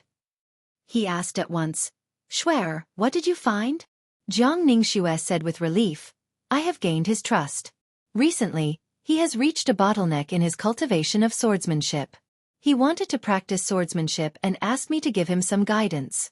He took out a black sword called the Burial of Heaven. I have observed it carefully. There should be no mistake. Lu Li's eyes glowed. He became excited and eager. Are you sure that is the Burial of Heaven? That's great. As the saying goes, even heroes fall for the charms of beautiful women. It seems that the beauty trap is the most effective. Xueqi, since Ji Tianqing is willing to show you the Burial of Heaven, it means that he has a good impression of you and trusts you. You must strike while the iron is hot and find a way to get the Burial of Heaven. Speaking of this, Jiangning Xue's expression became weird. She said with resentment, that guy said that he is willing to give me the Burial of Heaven, but he has a condition. What condition? Lu Li asked in a hurry. Did you agree? Jiangning Xue's face was cold. A glint of coldness flashed through her eyes. She said angrily, that damn lecher, he wants me to sleep with him for 1 night. Lu Li's expressions froze. He frowned with displeasure. But he thought to himself, damn that punk. He pretends to be a gentleman but he is such a pervert. Chapter 15:27. Lu Li knew that Jiangning Xue was deeply in love with him. Given Jiangning Xue's status, family background, looks and talents, she was the best choice for him. However, compared to the best sword in the world, Jiangning Xue was not so important. In his mind, how could a beautiful woman be more important than his future in martial arts? Jiangning Xue saw that he was silent, as if he was considering something. She immediately became anxious, and the anger on her face became even more apparent. Lu Li, what are you thinking? Do you want me to agree to his rude terms? Jiangning Xue thought that Lu Li would be as angry as she was and refuse the terms. However, Lu Li's reaction was as if he was weighing the pros and cons, considering whether to say yes or not. This made Jiangning Xue feel even more indignant and disappointed. Her clear eyes were gradually covered with a layer of mist. Lu Li came back to his senses. He glanced at her and thought to himself, the Burial of Heaven is the best sword in the world. Ji Tianqing is neither a fool nor a lecher. How can he give away the Burial of Heaven so easily? Is he plotting something? Or does he not understand the value and significance of the Burial of Heaven? Lu Li looked at Jiangning Xue and comforted her. Xueqi, don't worry. There are still many suspicious points. The black sword that Ji Tianqing took out, he said it was the sword of the Burial of Heaven. Tell me, what is that sword like? Jiang Ningxue paused for a moment and thought of a possibility. She answered honestly, "That sword is 1 meter long and 2 inches wide. It is pitch black and cold. There is a lifelike black dragon carved on the hilt. I have examined the sword carefully. It has a soul and strong fluctuation of divine energy. It is not an ordinary sword." After Lu Li heard this, he frowned. "That sword is intact? There is a black dragon carved on the hilt?" "Yes." Jiang Ningxue nodded. Lu Li's expression changed. A cold glare flashed across his eyes. "Xueqi, you have been fooled by Ji Tianxing. That is not the sword of burial of heaven." The real sword of burial of heaven had been severely damaged when Kenshin fell, and was now incomplete. With Ji Tianxing's strength, it was impossible for him to completely repair the sword of burial of heaven. Furthermore, the hilt of the burial of heaven doesn't have a black dragon engraved on it. Jiang Ningxue was trembling with anger. Her face turned pale as she felt even more ashamed and furious. "Damned lecher! You despicable bastard! He actually used a fake sword to impersonate the sword of the burial of heaven and tried to cheat me of my innocence?" Lu Li waved his hand and comforted her. "Xueqi, don't be so angry. It hasn't happened yet." Jiang Ningxue finally suppressed her hatred and anger. She frowned and asked, "If that is not the sword of the burial of heaven, why would Ji Tianxing use a fake sword to trick me?" Coldness surged in Lu Li's eyes as he said coldly, "Clearly, Ji Tianxing has become suspicious. He deliberately used a fake sword to impersonate the sword of the burial of heaven to test your reaction. Judging from all the signs, that guy is not simple. He must know the value and significance of the sword of the burial of heaven. He has become suspicious of our motives." Jiang Ningxue appeared to be worried. She asked, "Then what should we do? Should I continue to get close to him?" Lu Li thought about it and said calmly, "Of course, you have to stay in the Hall of Tranquility and continue to live next door to him. But you don't have to take the initiative to get close to him. Just let nature take its course. Even though he has become suspicious and we cannot get the sword of the burial of heaven for now, I still have a follow-up plan. I will take this opportunity to drive a wedge between him and the empire of Chu Yun. I will try my best to rope him into the Empire of Thousand Snow. If my plan works and he can leave the Mount of Gods, then his life will no longer be in his hands. The sword of the burial of heaven will be mine." Hearing this, Jiang Ningxue understood what he meant.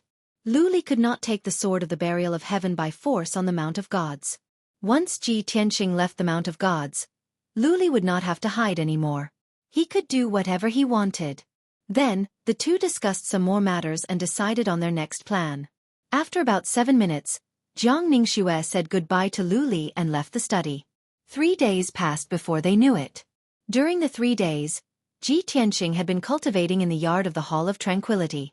Just as he expected, Jiang Ningxue still lived in the room next to his, but she never came to see him again. Sometimes when they saw each other, Jiang Ningxue would turn around and leave with a cold face. Anger could be seen between her eyebrows. Ji Tianxing was not surprised by this outcome at all. After all, Jiang Ningxue was a beauty with both talent and beauty. She was not a scheming beauty. Of course, she would not throw herself at Lu Li for a sword. Geniuses had their dignity and pride. However, compared to the quietness of the Hall of Tranquility, the palace where the geniuses of the 6 states lived was bustling with noise and excitement. It was unknown who spread the news, but it spread among the geniuses of the 6 nations. Now, everyone knew that Ji Tianxing had turned to Lu Li, the crown prince of the Empire of Thousand Snow. He was living in the Hall of Tranquility. Lu Li was once a disciple of a god and was highly regarded by the 2 guardians and several envoys. Every few years, Lu Li would go back to the Mount of Gods to pay his respects. He respected his teacher and was very sincere to the immortal master. The geniuses of the various states were talking about how Ji Tianxing could be appreciated and valued by Lu Li. It was like a silver lining at the end of the tunnel. Even if he could not become a disciple of a god in the future, he could be cultivated by Lu Li and he could do well in the Empire of Thousand Snow. More than a dozen geniuses of the Chu Yun Empire were angry and contemptuous about Ji Tianxing turning to Lu Li. As far as they were concerned, Ji Tianxing was the #1 genius of the Chu Yun Empire. He had disgraced himself by ruining the worship ceremony. Now, he had turned to the crown prince of the Empire of Thousand Snow. How shameless! He had disgraced the Chu Yun Empire. If it were not for the fact that it was inconvenient for them to go to the Hall of Tranquility, they would have reprimanded Ji Tianqing in person. Apart from this, some insider said that Lu Li had begged the chief guardian to give Ji Tianqing another chance. When the 7 days were up, Lu Li would bring Ji Tianqing with him when he went to the temple to pay his respects. As long as Ji Tianqing bowed to the temple devoutly and repented sincerely, the anger of the chief guardian could be appeased. By that time, Lu Li could put in a good word for Ji Tianqing to the chief guardian. Maybe he could be exempted from punishment.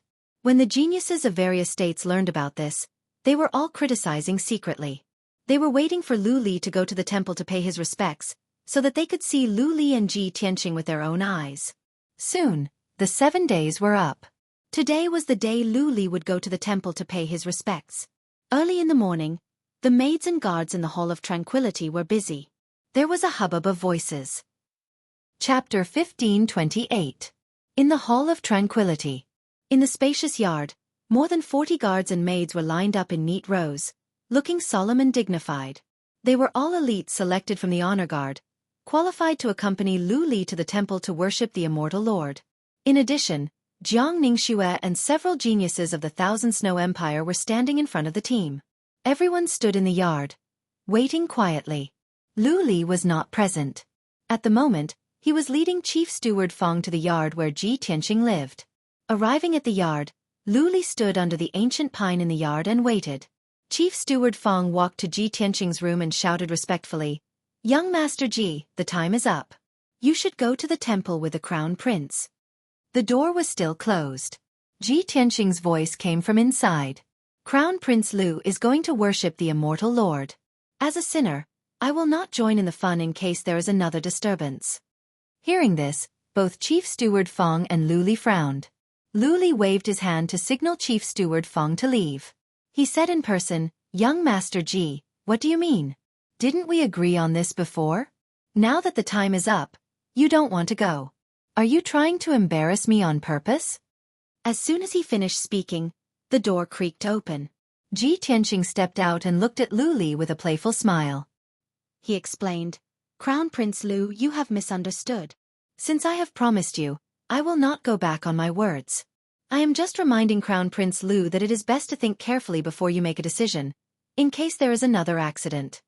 He and Lu Li both knew that today's matter would attract the attention and discussion of the geniuses of the 6 states. It was inevitable that something would go wrong. Lu Li was stunned. He smiled and said, "As long as young Master Ji is sincere in repentance, what accident can happen? Also, since I dared to invite young Master Ji to worship in the temple, I have thought it through." Sincere in repentance? Ji Tianqing raised his eyebrows and a playful smile appeared on his face. Others might not know, but he knew very well that he did not do anything wrong. Why should he go to the temple to repent? He had never done anything wrong, so how could he repent and turn over a new leaf? The reason why he agreed to go to the temple with Lu Li to worship the immortal master was that he had other intentions. Ever since the great changes in the world and the incident of the divine thunder, he had been harboring many doubts in his heart. He pondered for a long time, but he still couldn't figure it out. Why did the scene of Kenshin and martial god Taihao sparring appear in his soul when he entered the temple and saw the statue of divine Lord Taihao? Why did the great guardian tie him to the stone pillar and whip him? Why did the entire Mount of Gods shake and even thunder strike him? Was it because of the sword of burial of heaven, or because he looked like Kenshin? Or was it because of the Kenshin tomb in his body? He had always wanted to figure out the relationship between him and the Kenshin. He wanted to go to the temple again to see if there would be another great change in the world. Would the statue of divine Lord Taihao be worthy of his worship? With so many questions in mind, Ji Tianqing followed Lu Li out of the yard and into the front yard. Lu Li was at the front of the group, followed by Ji Tianqing, Jiang Xue and Chief Steward Feng. Behind them were the maids and guards. They walked out of the Hall of Tranquility in a formidable array and walked toward the temple under the Tower of Clear Heaven. The sun had just risen. The faint golden sunlight shone on the peak of the Mount of Gods, illuminating all the buildings. The sea of clouds around the peak was also suffused with a golden glow. It was an auspicious sight. For Lu Li, this was a good omen, which made him feel relaxed and happy. Soon, they arrived at the plaza outside the temple. This spacious plaza was destroyed by the great changes in the world and the divine thunder, turning into a pile of ruins. Later, the powerful warriors and craftsmen of the Tower of Clear Heaven restored the plaza to its original state in just one day. At the moment, more than 100 young talents of the 6 states were gathered in the plaza. Seeing Lu Li and the others walking over, many of them looked up and sized up Lu Li, Ji Tianqing and the others with mixed feelings. Most people's gazes were focused on Ji Tianqing.